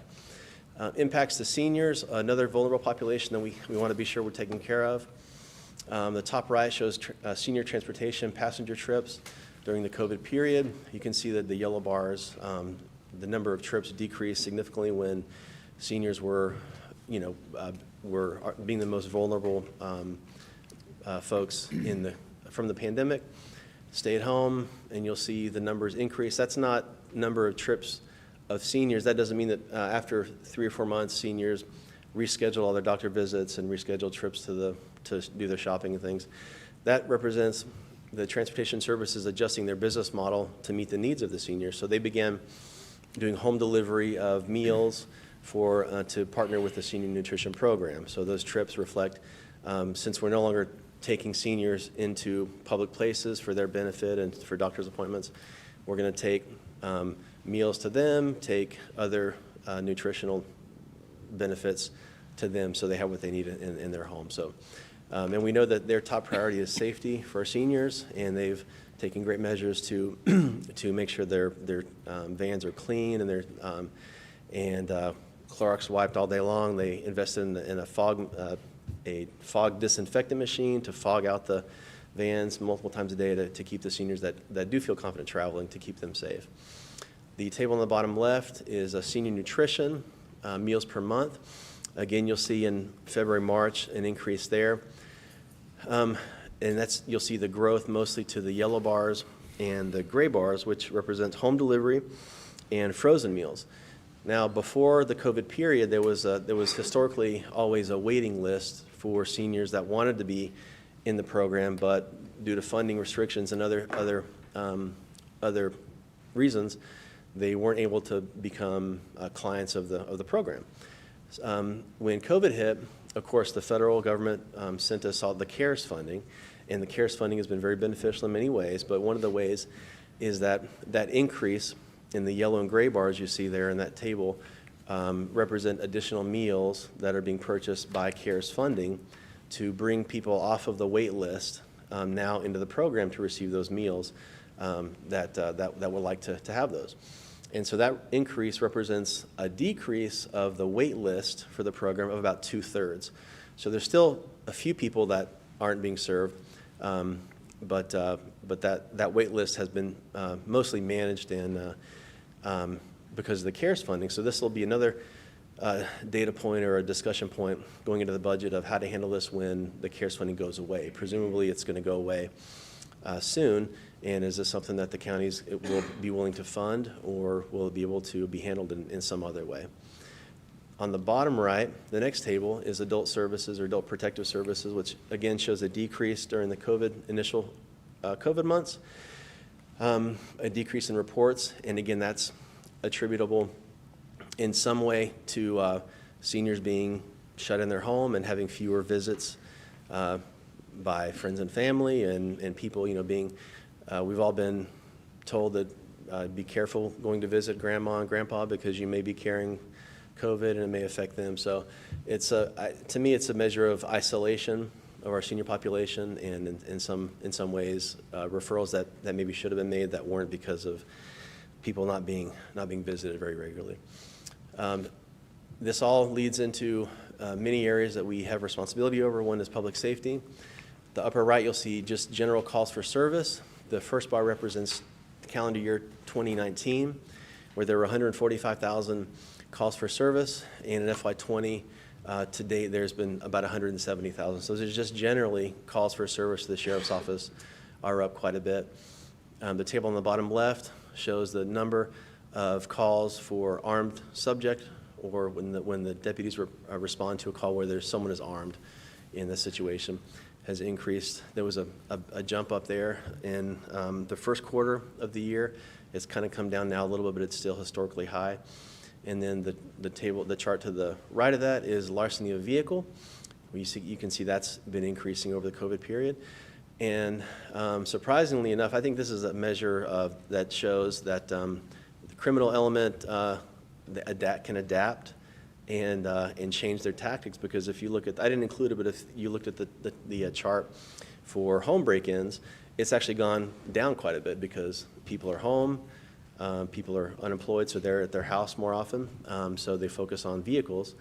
And I would assume that you probably have to break into 10 cars to get the amount of value that you could from one home. So I would assume that might be driving people's behavior towards vehicles and away from homes and businesses. So that's, and also I want to mention that the Sheriff's Office reports that firearm purchase permits are up 58% from the prior year, and concealed carry applications are up 52%. So that's a measure of people feeling maybe reacting to the societal unrest that's been happening across the country, or just feeling a greater need to be able to protect themselves in uncertain circumstances. Also, the last bullet point there was from our mental health services provider, Daymark Services. We reached out to them, and they reported a significant increase in new patients for psychiatric services and those seeking alcohol addiction treatment. And they reported that both of those the new clients coming in for service are 10-year highs for their business. So again, addiction, vice, people self-medicating because of negative circumstances, we're seeing those increases across the board, across the county, and it all rolls down and affects our departments and service providers. I want to talk a little bit about our tax base. I know you've had a lot of presentations from Van and the tax office, given that we're in a revaluation year. This is a quick snapshot as to a leading indicator for growth to our tax base. This is county building data, which is a measure of our permits from our building and code department. The first table you see is residential permits. The one below is commercial permits, and then you'll see them both combined below. The chart at the upper right is residential permits, and the bars you'll see, the blue bar is the measure of July through November of FY 2020, and the orange bars are the same time period for FY 21, and the blue line is, the columns are the value of permits submitted, and the lines are the number of permits submitted. So sometimes that fluctuates, but the upper right, you'll see that generally there's still growth in residential permitting in the county, even though we know that the pandemic has stalled a lot of commercial operations and future investment. Our real estate market is continuing to grow, and that's one sign of it in the new housing, new construction, also remodels and other actions that would require permitting. You look at the chart below, that's commercial permits. Please. Sure. Our population is growing at 2% roughly. Yeah. And what's our permits? What's that percentage they're growing at? In the first table for residential, it shows that the number of permits is up 58%, but the value of those permits is up 15%. So last year, the value of the permit was up 40%, but that's not a perfect measure because sometimes, the springtime is the big time for permitting. I know Brian can talk about this more than I can, but it may be that a project just hasn't been submitted yet, but could be submitted in February and it would still count for the year. So it's not a perfect measure, but it's what we have to date to compare with. I'm getting a little confused with just Okay. why we have such a big increase in the permits, but not as much increase in population. Well, Yeah. so this is permits. It doesn't reflect that actually anyone's actually living in the house yet. So you may actually have had the homes permitted, but they're under construction, so there's no CO, there's no one living in the home. That is probably a function of why you're seeing that the population hasn't upticked as much. Also, I think what you'll see is the median home size of population, our household size is actually going down. We had a very high population per household. We were about almost 3 before. We're reducing closer to what the national average is, which is about 2.6, 2.7. So that's also a function of it. Does that due to some of the 55 and older neighborhoods? I don't know that that's because, again, those are just now coming on. I don't know that that's a function of it. I think, honestly, our population is just changing. Are we underestimating our population growth? I'm sorry? Are we underestimating our population growth?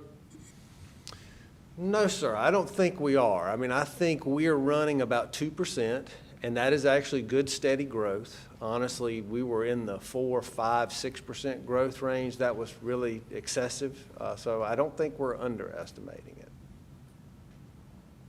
Okay, thank you. Sorry about that. Thank you. So the basic message here is that residential permits continue to grow at a little bit of a slower rate than they did to this point last year, and commercial permits have shown a decrease to this point as compared to last year, and that tracks with the fact that as companies look to invest right now, they're holding on. If they're not shedding employees, they're just kind of holding on to see what the forecast holds before they do any major investment or any growth in the commercial area. That's how I interpret it. Moving on, and this is a measure of our real estate market here in Union County, and this is where I say that we see that the influx of people coming from other places really impacts the home market. The first table on the left shows number of sales versus inventory of homes for sale. The blue bars represent closed sales, and the yellow line represents the amount of inventory of homes for sale. So if you look at between 2018 and 2020, in 2018 there was 759 homes on the market available to be sold, and now in 2020, they're less than half. There are 293. So if there are fewer homes in the market and there are more people competing for those homes, then the price is going to go up. That's just a natural economic reality. So more homes are being sold. There's fewer homes in the market. If you move over to the chart on the right, you'll see the average sales price in the blue bars and the number of days on market from listing to selling, or the velocity of sales of homes in the yellow line. And so those two together mean that there are fewer homes available because they're selling faster, and that pushes the price up, and that means they're selling quicker. So if you have a home to sell, this is a perfect scenario for you to maximize your profits. If you are coming into the county and you want to buy a home, then you're going to be competing with other people and be in bidding wars in lots of ways, lots of situations to be able to purchase a home. And just anecdotally, this is being driven by people coming from larger urban areas, coming to Charlotte. As we saw, Charlotte's number 6 on the net gain from population migration of folks that identify that Union County is a wonderful place, has a very stable economy, a great school system, and a good place to start a business, and they're still coming to Union County. Next is real property ad valorem revenue over time. The table shows the total ad valorem revenue over time and with the tax rate above the bar. And you'll see the major difference is between FY 2018 and FY 19 is the reduction in the tax rate to the general fund of 5 pennies, and then a gradual growing after that. And that's just the representation of the organic growth to the tax base year over year. And of course, we don't know what the tax rate's going to be in FY 22. We know that it's a revaluation year, and so as the valuation increases, we'll share with you what the revenue neutral tax rate will be when we get closer to that point, and there'll be a decision made as to what that adopted tax rate will be, but it'll fluctuate based on the increase in the assessed valuation. And let's see this. So now we're going to get into sales tax. July through February of FY 20, so that's preceding the COVID, pre-COVID. We were projecting to collect 100.9% of FY 2020 sales tax. So we were on track to meet budget and if not exceed it by a small amount. When COVID happened in March, the landscape changed and we began to reassess our expectations. Based on guidance from the State Department of Revenue, the NCACC, the League of Municipalities, the Congressional Budget Office, and private sector economists, we took a very conservative position on revising down our expected sales tax revenue collections for the last 4 months of FY 20.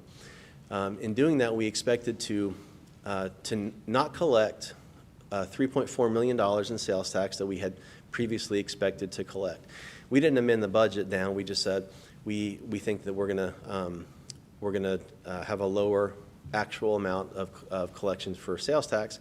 And the manager was very proactive in offsetting expense to offset that number, freezing some positions, freezing training and travel, to make sure that we decrease the expense equitable to the expected decrease in revenue. And remember, there's a 3-month lag between when a sale happens in the market and when it comes back to us in revenue. So there's a 3-month lag between when that happens. So when we were looking to see what the impact of the COVID lockdown in March and April, we never saw those actual numbers until June and July. So we were making estimates for the end of FY 20 and then planning for all of FY 21 somewhat blindly because we wouldn't know what those numbers look like until 3 months later. So we took a very conservative position to try and minimize the loss there, the pain. In FY 20 in Q4, which was the period that we made those adjustments, and then FY 21 budget for 21, we revised the budget for 21 down by 4.5%. based on the expected decrease in economic activity and based on what we were hearing in the market that we could expect a V-shaped recovery or a U-shaped recovery or even a Nike swoosh-shaped recovery where we would come down drastically and then over time grow back to where we would like to be. In saying that, when we got through the end of FY20 and we look back, this is where we had expected to lose $3.4 million. We only lost $25,000. So we came in under budget by $25,000 when we had expected to come in $3.4 million under.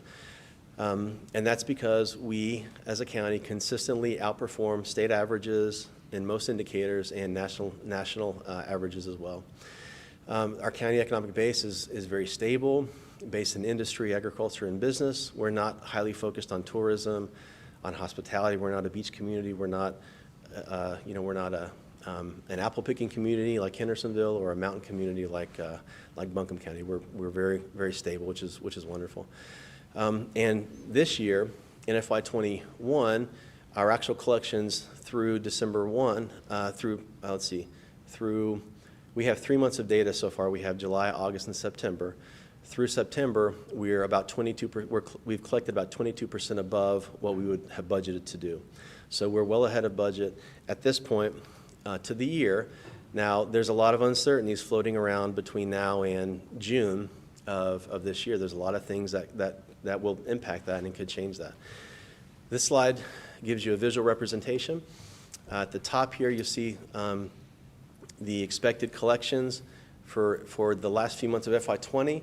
This is what we expected to collect, our revision downward. And for FY21, this is what the actual budget is. And you can see here what the actual collections were for these periods and what the difference is, or in our case, fortunately, how much we collected above our expectation. And then for FY21, this is how much we've collected above our budget at this point.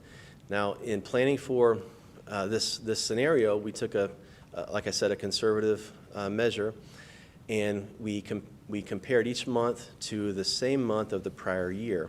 And so we said in March of 20, which was the first month of the pandemic, and the lockdown happened mid-month. So we said, well, we estimate that as our collections as compared to March of FY19, we would collect 15% less in this month than we did in that prior comparative month.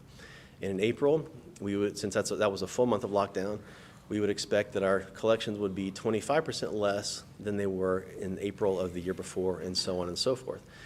And let me show you, in 21, we did the same thing. So it went from 15 for a half month to negative 25% to negative 20, negative 10, 10, 10, 10, 10 through October. And then I estimated that we might do a little better in November and December, so we would only have a negative 5% collection, and then maybe we would collect the same amount or flat for 4 months, and then maybe final growth in May and June. So that was a representation of a kind of a swoosh recovery or an elongated U recovery. So our actual collections, though, we expected a negative 15% reduction, but we saw a 0.4% increase above the same month in the prior year. In April, we did see a decrease. We planned for a negative 25% decrease, but in actuality, we experienced a negative 3.6% collection rate, which is good. In May, we planned for a negative 20%. We experienced a 4.9% growth.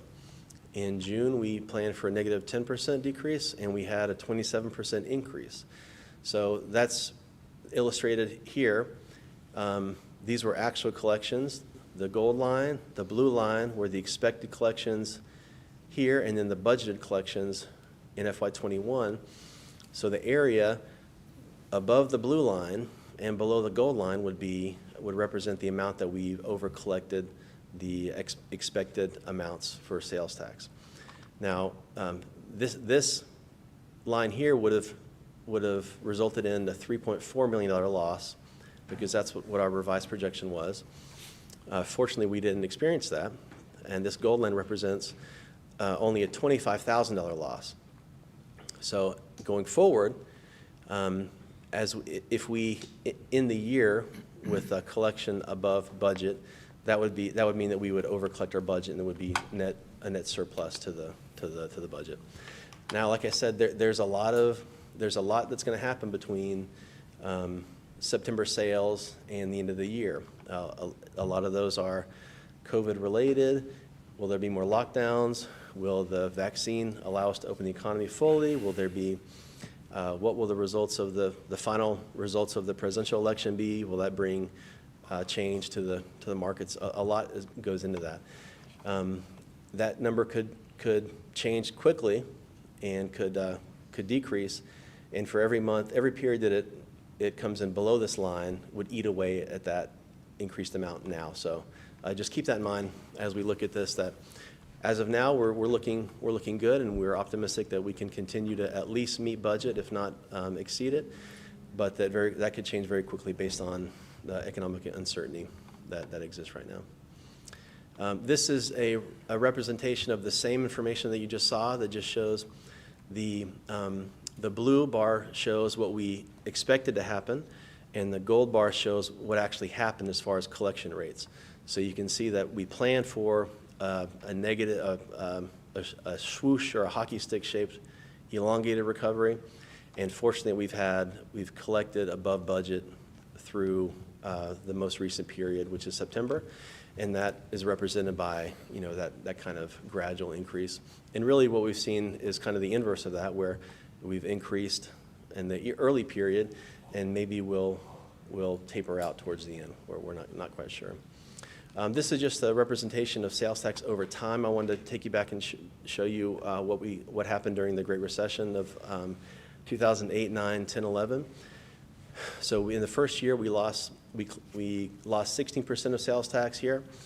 In the second year, we lost 25% of that already decreased number, and then we started to level off and then grow at significant and pretty substantial amounts.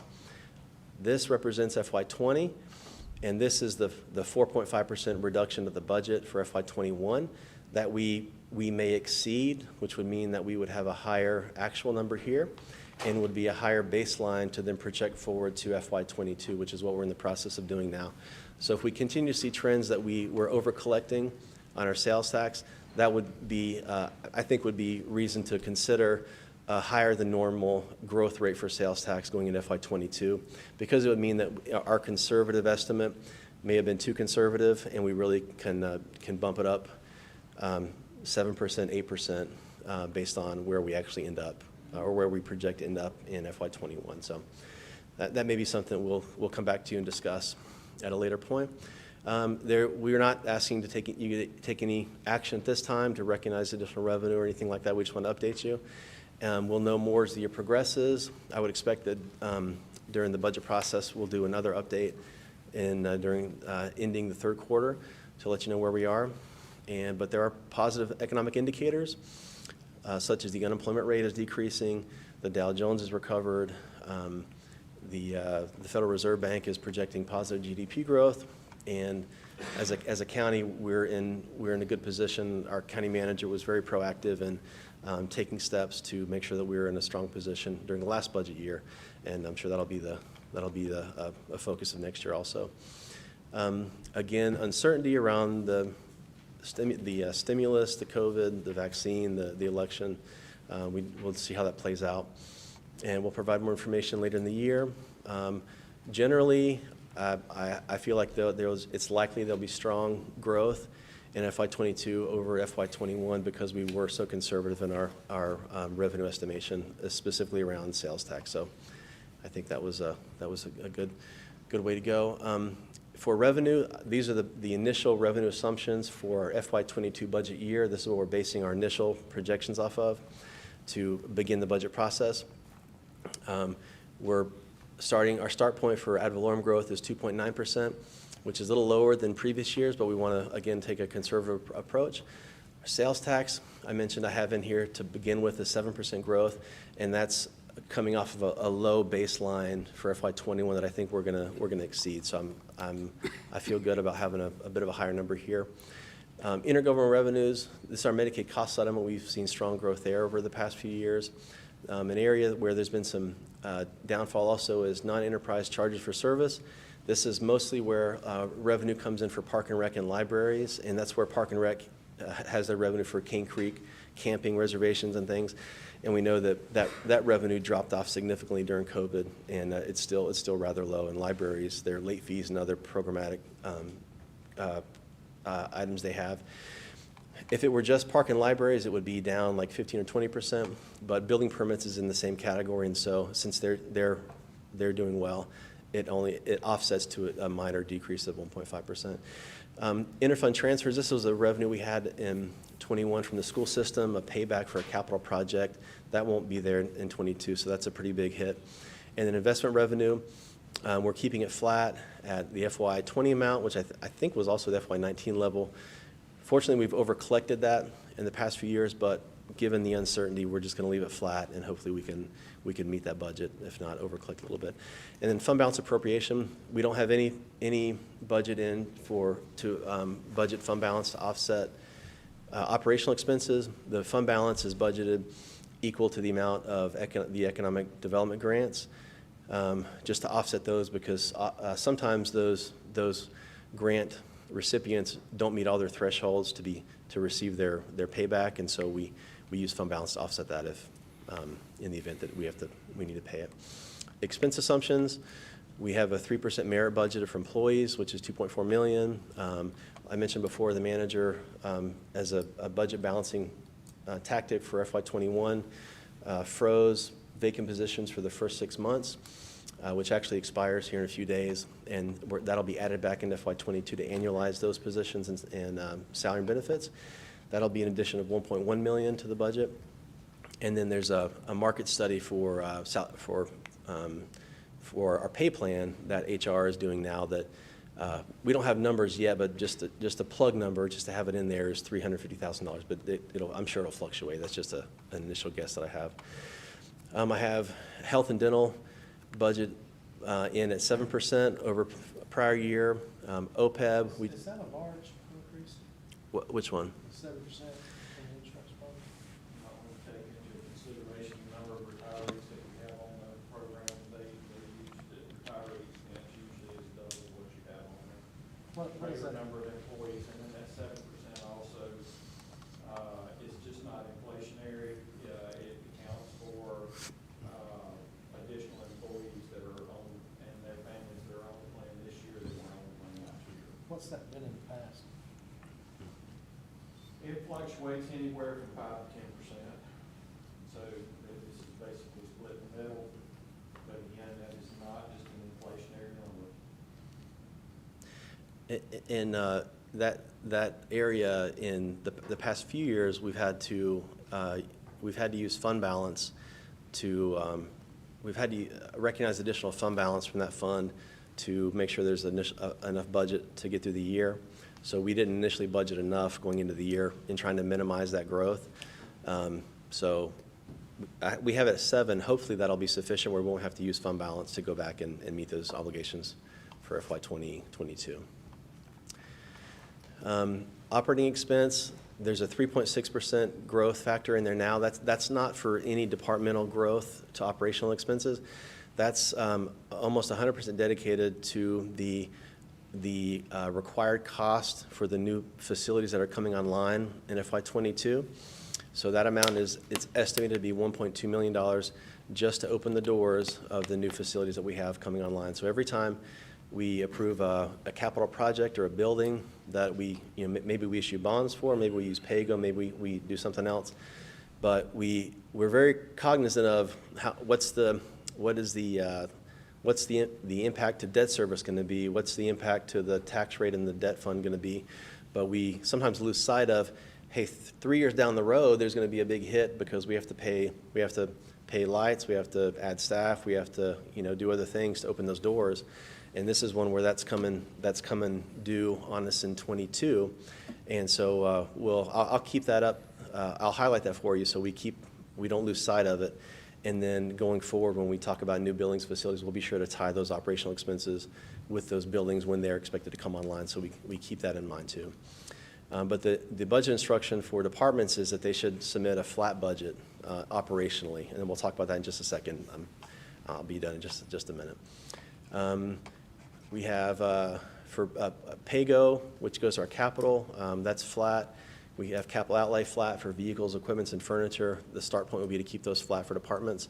And one of the things the manager did that has really helped for FY21 was to take a one-year holiday from OPEB and then pull money out of the trust, because we have over-contributed for a few years, to contribute to fund balance to increase our savings account, basically. That's going to roll off in 21, and so we have budgeted to fully fund OPEB expenses in 22. So that's flexible also, but as a start point, we have that in fully funded to expenses. And we don't have any CARES funding budgeted at this point in the FY22 budget. So depending on what comes out from Congress, that could change, but we would handle that as budget amendments during the year. So the start point, after looking at those assumptions for revenue and expense, would be a revenue increase of 3.5% or $5.9 million, and an expense increase of 3.2% or $5.4 million. So that leaves us in a position of revenues over expense of about $500,000 or 0.3% of the total general fund. At this time last year, we were projecting about an $800,000 to $1 million negative position. So we're at least at the start point, we're in a better position than last year. Again, that's a pretty small margin, 0.3%. So as we get further down the budget process, that could change based on any big ticket items that come in. Also, the budget instructions to departments this year include a potential manager's holdback. You may remember the past 2 years we've implemented a target-based budgeting process where we look at the initial assumptions for the budget year, and then based on if there's a gap between revenue and expenses, we break that down by departments, and then we assign it proportionally to departments to say, hey, we have a $500,000 gap. We need to assign departments 2% or 4% of their operational budget to decrease their budget so we can come into balance at least to begin the budget process. And departments have been they've been great partners in doing that over the past 2 years.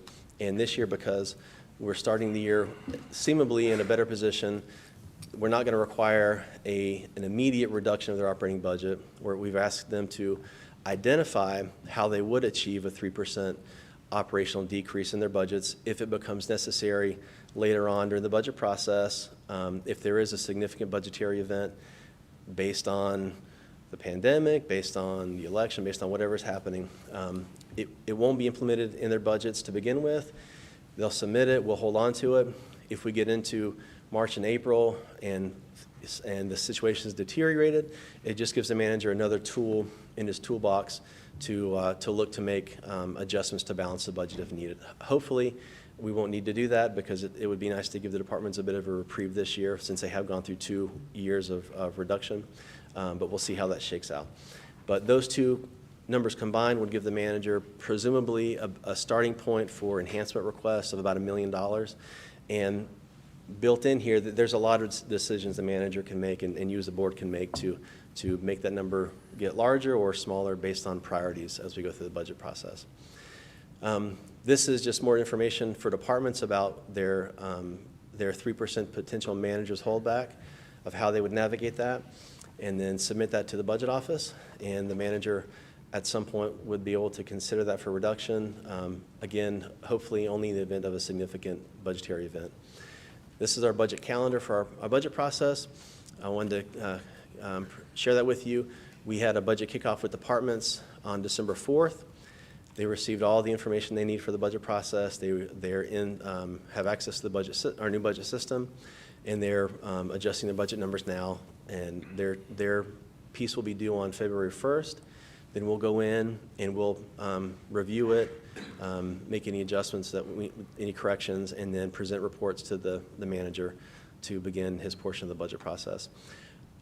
With the goal of having the manager's recommended proposal to you on 5/31, and then adopting hopefully in early June. That's the overall calendar to share with you. And with that, I'll answer any questions that you might have. Thank you, sir. Thank you. Good presentation. All right, appreciate it. Next item we have is appointments to boards and committees. The Monroe Union County Economic Development Commission has 3 vacancies. The terms of Ray Black, Mike Lutz, and Hunter Latham on the Monroe Union County Economic Development Advisory Board expired in December 2020. These vacancies were advertised in accordance with the board's rules of procedure, and applications for reappointment have been received from Mr. Black, Mr. Lutz, and Mr. Latham. No other applications were taken.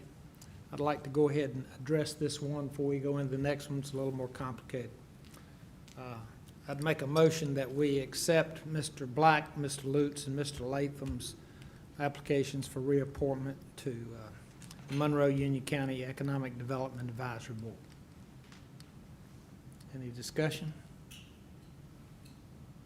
All in favor? Aye. Okay. All right. Next, we have the Board of Adjustments. There's 1 vacancy to fill an unexpired term of Jennifer Stewart, who resigned on October 9th, 2020.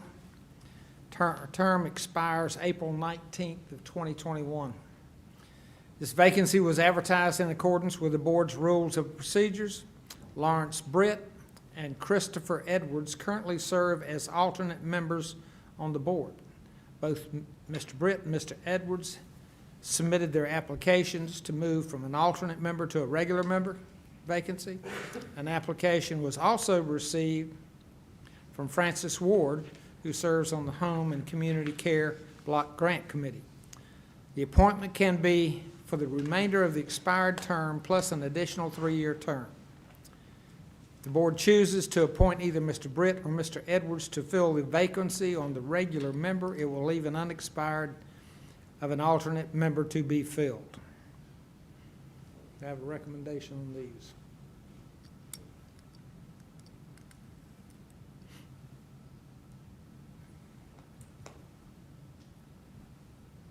Commissioner Ray. I make a motion that we appoint Lawrence Britt to the Board of Adjustment, and that we add the 3-year term to it, so we don't have what we had back a year ago where we run out quickly. Okay. And I would also like to make a motion that the lady, I'm looking for her name, Ward. Miss Ward, be appointed to the alternate that's created by Mr. Britt. And that's a single motion. Yes. Okay. Any discussion? All in favor? Aye. Aye. Okay. Next, we have Michelle's going to give us a COVID-19 update. It wasn't a good sign with her wearing her mask, though. I won't talk with it on. Chairman Helms, Commissioners, I'm going to start with a brief COVID update, and Dennis Joyner, our Public Health Director, will also join me with some updates on vaccination information that I know that the public is interested in and we would like to share with the board today. Just to generally give you some idea of where we are with COVID, this morning the numbers are our total cases for today, 10,711 cases, positive cases in Union County, with a 14.1% positivity rate. We currently rank 8th in the state in terms of COVID cases, and we are averaging 152 new cases per day. We have 2,103 active cases. That's a piece of data that I know folks are interested in. So it's about 20% of our total positive cases are currently active and have to be managed from the public health staff. And today we are reporting a total of 93 deaths. So that's a number that we've seen increase over the past couple of weeks. A couple of areas that I just want to highlight for you. We have made several changes to our website and our social media, really based on feedback that we had received over the last several months. We're going into, I think, month 9 of dealing with COVID. So we have made some changes to our dashboard to provide data that people, I think, are more interested in and have been asking for, and somewhat to make some changes that help our staff at Public Health who are having to report this data. As these numbers continue to climb, it becomes a fairly daunting task on a daily basis to make sure that we have really good, clean data, and we know that's important. So we worked with our communications staff, Dennis and his staff, and made some changes that we've gotten positive feedback on over the last week. Additionally, a couple of places that we really spend a little more time on, both Dennis and I started some more intensive conversations with the hospital about 3 or 4 weeks ago. We have weekly conversations with our hospital, making sure that we're on the same page in terms of the capacity that they have, how they're operating, how their staff is operating, and we will continue those over at least the next month and kind of reassess where we need to be. Currently, they are managing things well. They are busy at our hospital. They are full at capacity almost every day, with the highest numbers that we've seen of not just regular inpatient census, but the COVID positive inpatient numbers continue to remain between about the 35 to 45 patients per day in our inpatient hospital at Atrium Union. Another area that I know folks are paying a lot of attention to is our school system with UCPS. Dennis and his staff have daily conversations with UCPS staff and talk about specific cases and specific issues, and they provide guidance and answer questions on how to deal with those. The UCPS nursing staff with Wendy Nilsson at the helm have really done a great job in working, and Dennis and his staff have done a great job. We also have a joint call with their senior leadership with Jared McCraw, myself, Dennis and Wendy on a weekly basis to just check in and make sure that we're on the same page again with where they are and how they're operating. And then lastly, before Dennis comes up to talk about the vaccination, I would just reiterate something that Mark and I talked to each of you about last week. Our organization has not been unaffected by COVID. And so as these numbers in the community continue to expand, I think every department almost has been impacted in some way. Our staff has really done a great job, I think, because we did a lot of planning early on for, frankly, the unknown, but I think we did a really good job with our IT staff and with our directors and thinking differently about how we can do our business. It was important that we stay open. That was one of the things that Mark and the management team really stressed.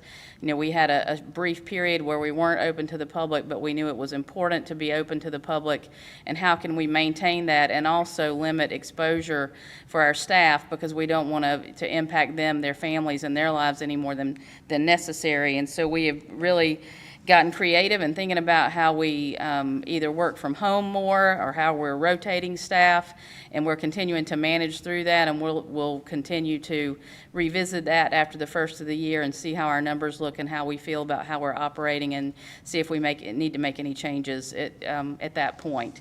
So I'm happy to answer any questions about the pieces of data that I have, and otherwise I'll ask Dennis to come up and talk about the vaccination planning. Commissioner Simpson. Michelle, we getting any feedback from food processing in terms of numbers?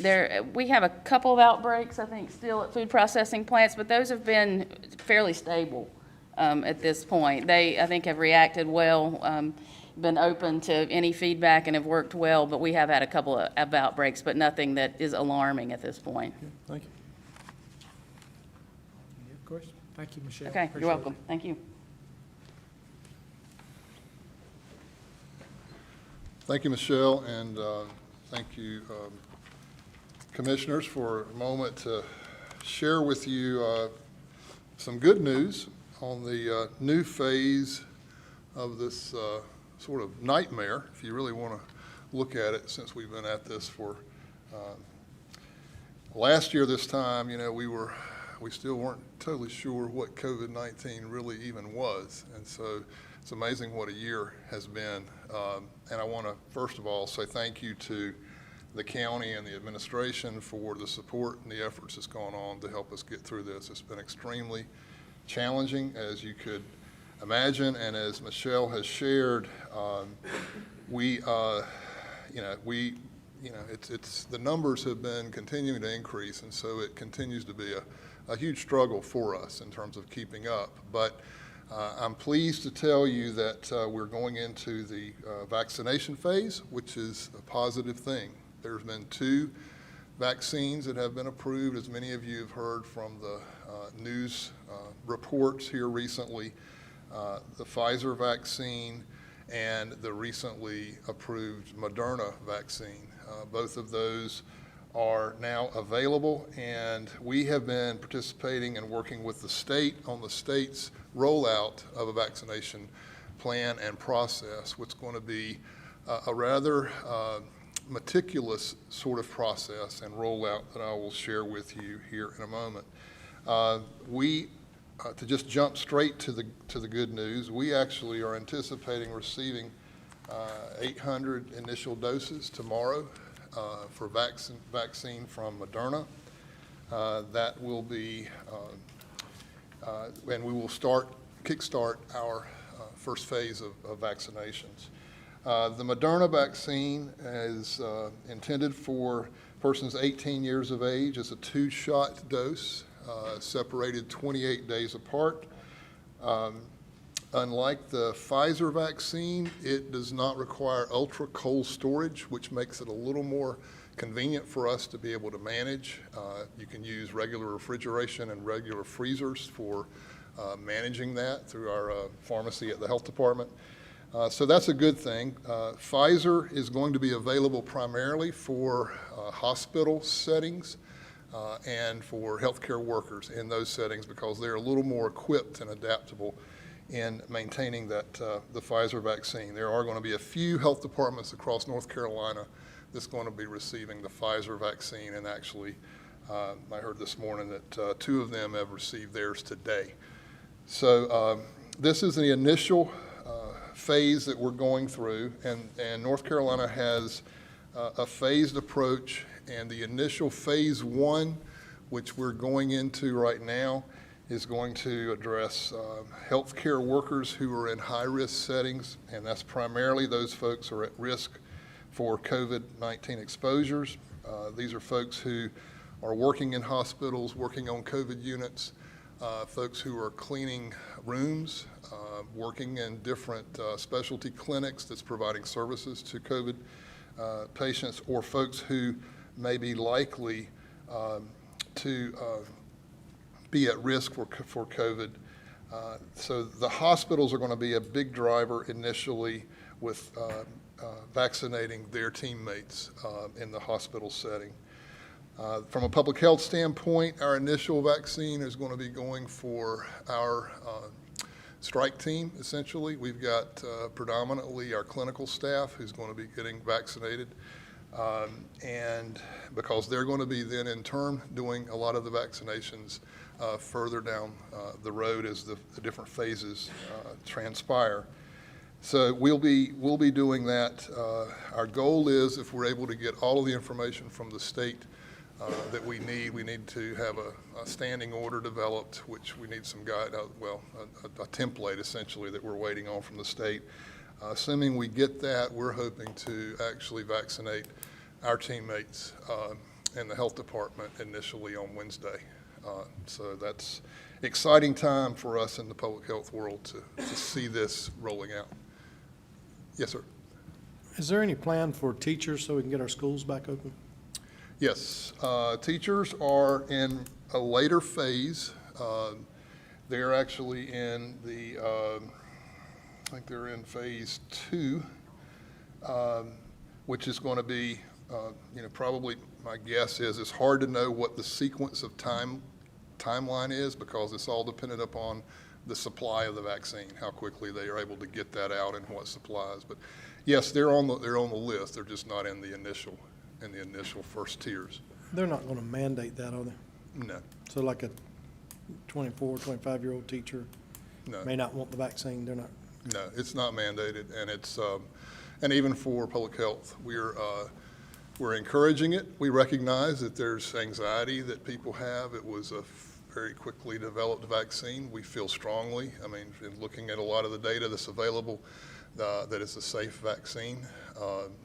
I certainly intend to take it.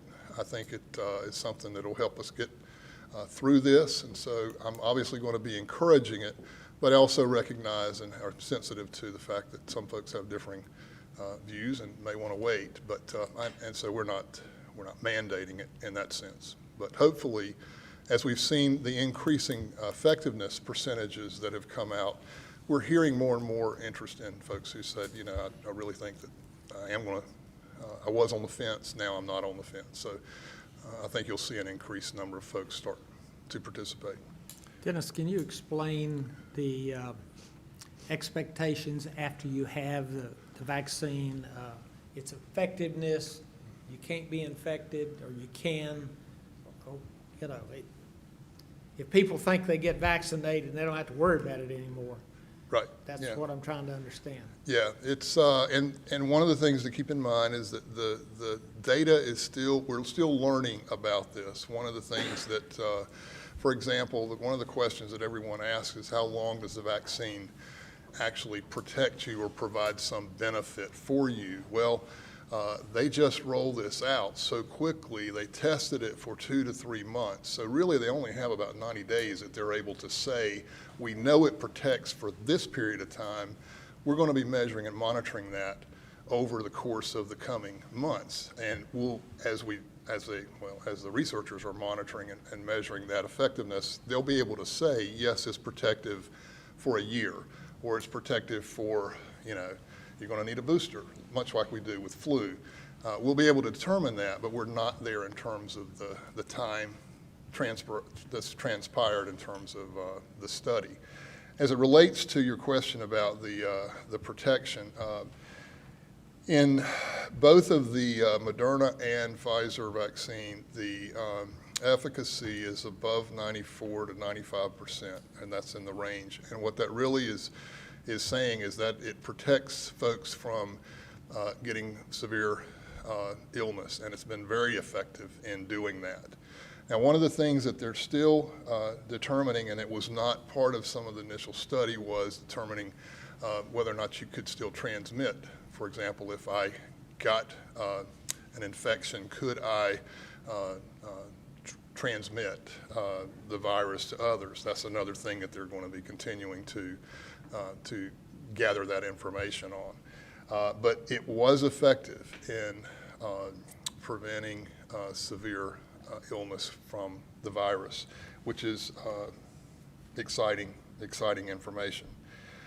We're going to, as soon as we do our initial staff, our goal is to the very first group that's after that. Well, let me just first say that the folks that are in the phase 1A is, I mentioned the hospital workers and those who are caring for COVID patients.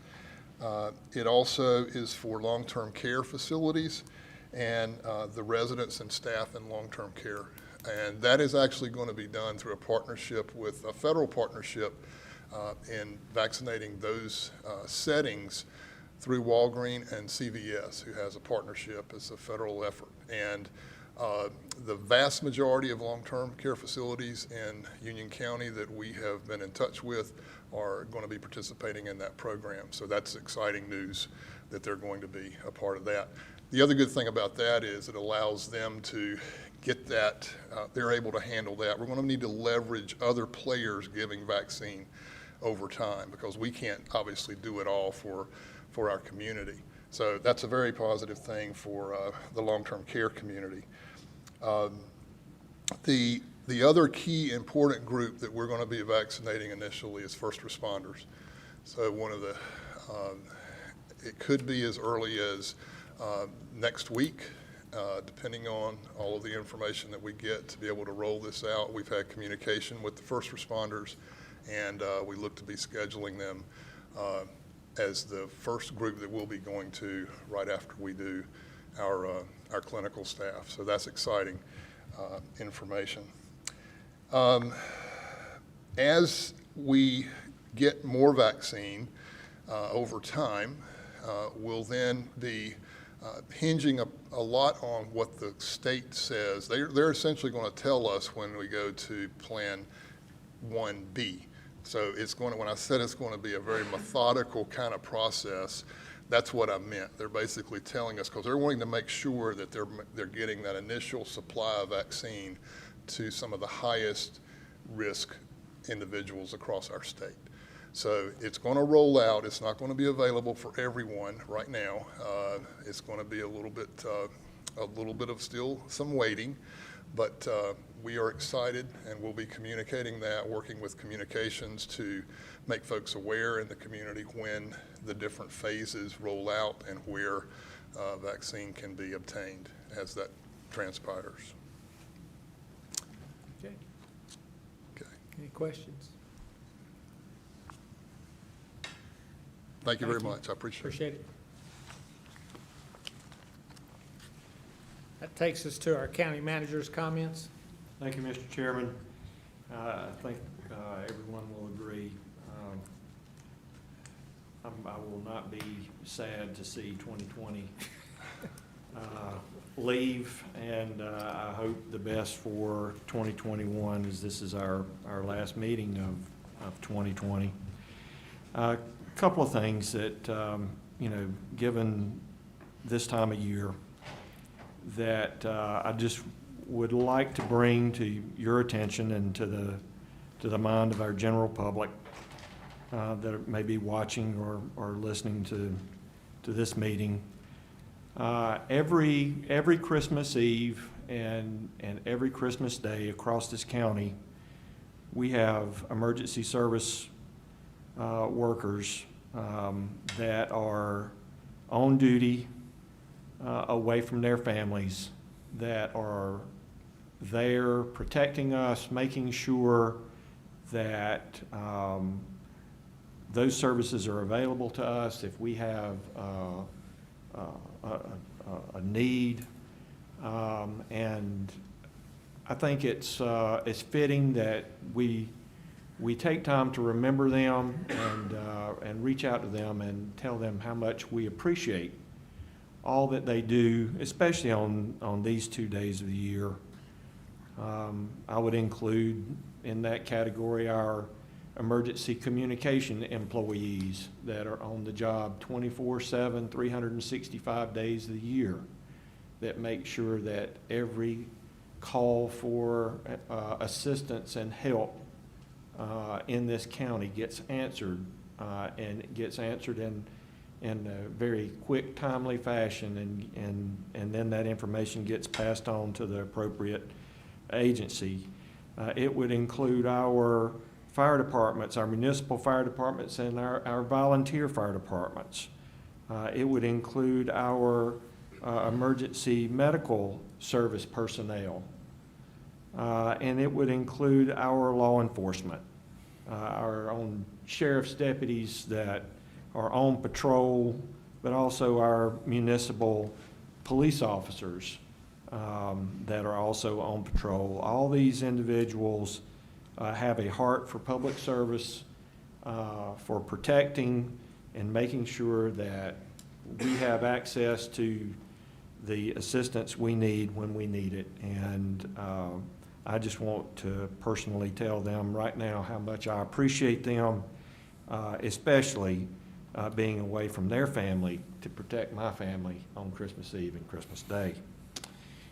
With that, I would like to wish everyone on the board, the administrative staff, or administration and staff, and your families a very Merry Christmas and a prosperous, healthy New Year. Thank you, Mr. Chairman. Thank you, sir. Commissioner Rushing? Thank you, Mr. Chairman. At this time of year, with all that we've gone through, I'd like to recognize all the families who may be missing someone this Christmas season due to COVID or for whatever reason. Would pray that, our children would have as merry a Christmas as possible. Sometimes, they won't be able to go see their grandparents, or they won't be able to be with somebody that they normally, associate with this time of year. And I would hope that all of my fellow commissioners have a very Merry Christmas with their families, their children and grandchildren, and just pray for a better New Year. Commissioner Simpson? Thank you, Mr. Chairman. Thanks to the board and to the staff, county administration for the recognition. I appreciate that. Of course, Merry Christmas to all, and look forward to a very prosperous 2021. Get a lot done. Thank you. Commissioner Williams? Yes, I'd just like to first echo the county manager's comments. It's important to keep in mind those who serve us, those who are out and about, those who are taking the phone calls. I just couldn't be grateful enough to all of those fine folks. I'd also like to extend my thanks to all my fellow county commissioners. I have to say this last month, every single one of you has been very friendly and just has been a real help to me, because this is quite a transition for me onto board service, and it's some days it's like drinking from a fire hose, and every single one of you has been very helpful and has given me some great things to think about. And I'd also like to thank county staff, the county management team. All of you have been very helpful in my transition, and all of you have just been very good to me, and I'm thankful. And for those who reached out and inquired about the health of my family during the quarantine we were just through, thank you especially for that also. Merry Christmas. Mr. Ray. Well, this is my third Christmas on the board, and I think I'm just now starting to realize what a great organization it is. I keep building relationships with staff. I'm extremely proud of y'all. I know I call Mark and Michelle a lot less because I have figured out if it's really that important, they'll call me. So, and I would like to mention something that's sort of been glazed over. Starting July the 1st, 2021, we will start taking sign-ups for short line extensions again. And I have a very ambitious goal. There's a lot. The manager has already looked at some areas that it would basically be closing loops. And so, you know, when we talk about everybody's wanting county water, well, we're going to start back up July 1, taking applications. And I'm just so proud to be part of this organization. When I get ill with the other commissioners, I appreciate your forgiveness. I am who I am. And Merry Christmas to all. Thank you.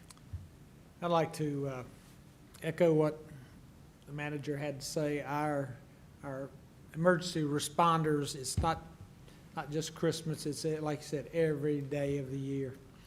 And personally, I have a son that is a first responder, and they do miss their families a lot, and so we appreciate them. But I also want to wish Merry Christmas to my board, all the board members. We may not always agree, but we can always be respectful, and I look forward to that. I'll say that, and I tell the community, we have one of the best staffs that any county could ask for. I really appreciate everything that y'all do. Always responsive, and you know, our staff gets recognized a lot for their accomplishments. And I hear from community resources about how much they respect staff and enjoy working with them. So thank you. I hope you have a very Merry Christmas, and I look forward to the privilege to work with you for the next several years. And with that, I'll ask for a motion to adjourn. Move. All in favor? Aye. Thank you.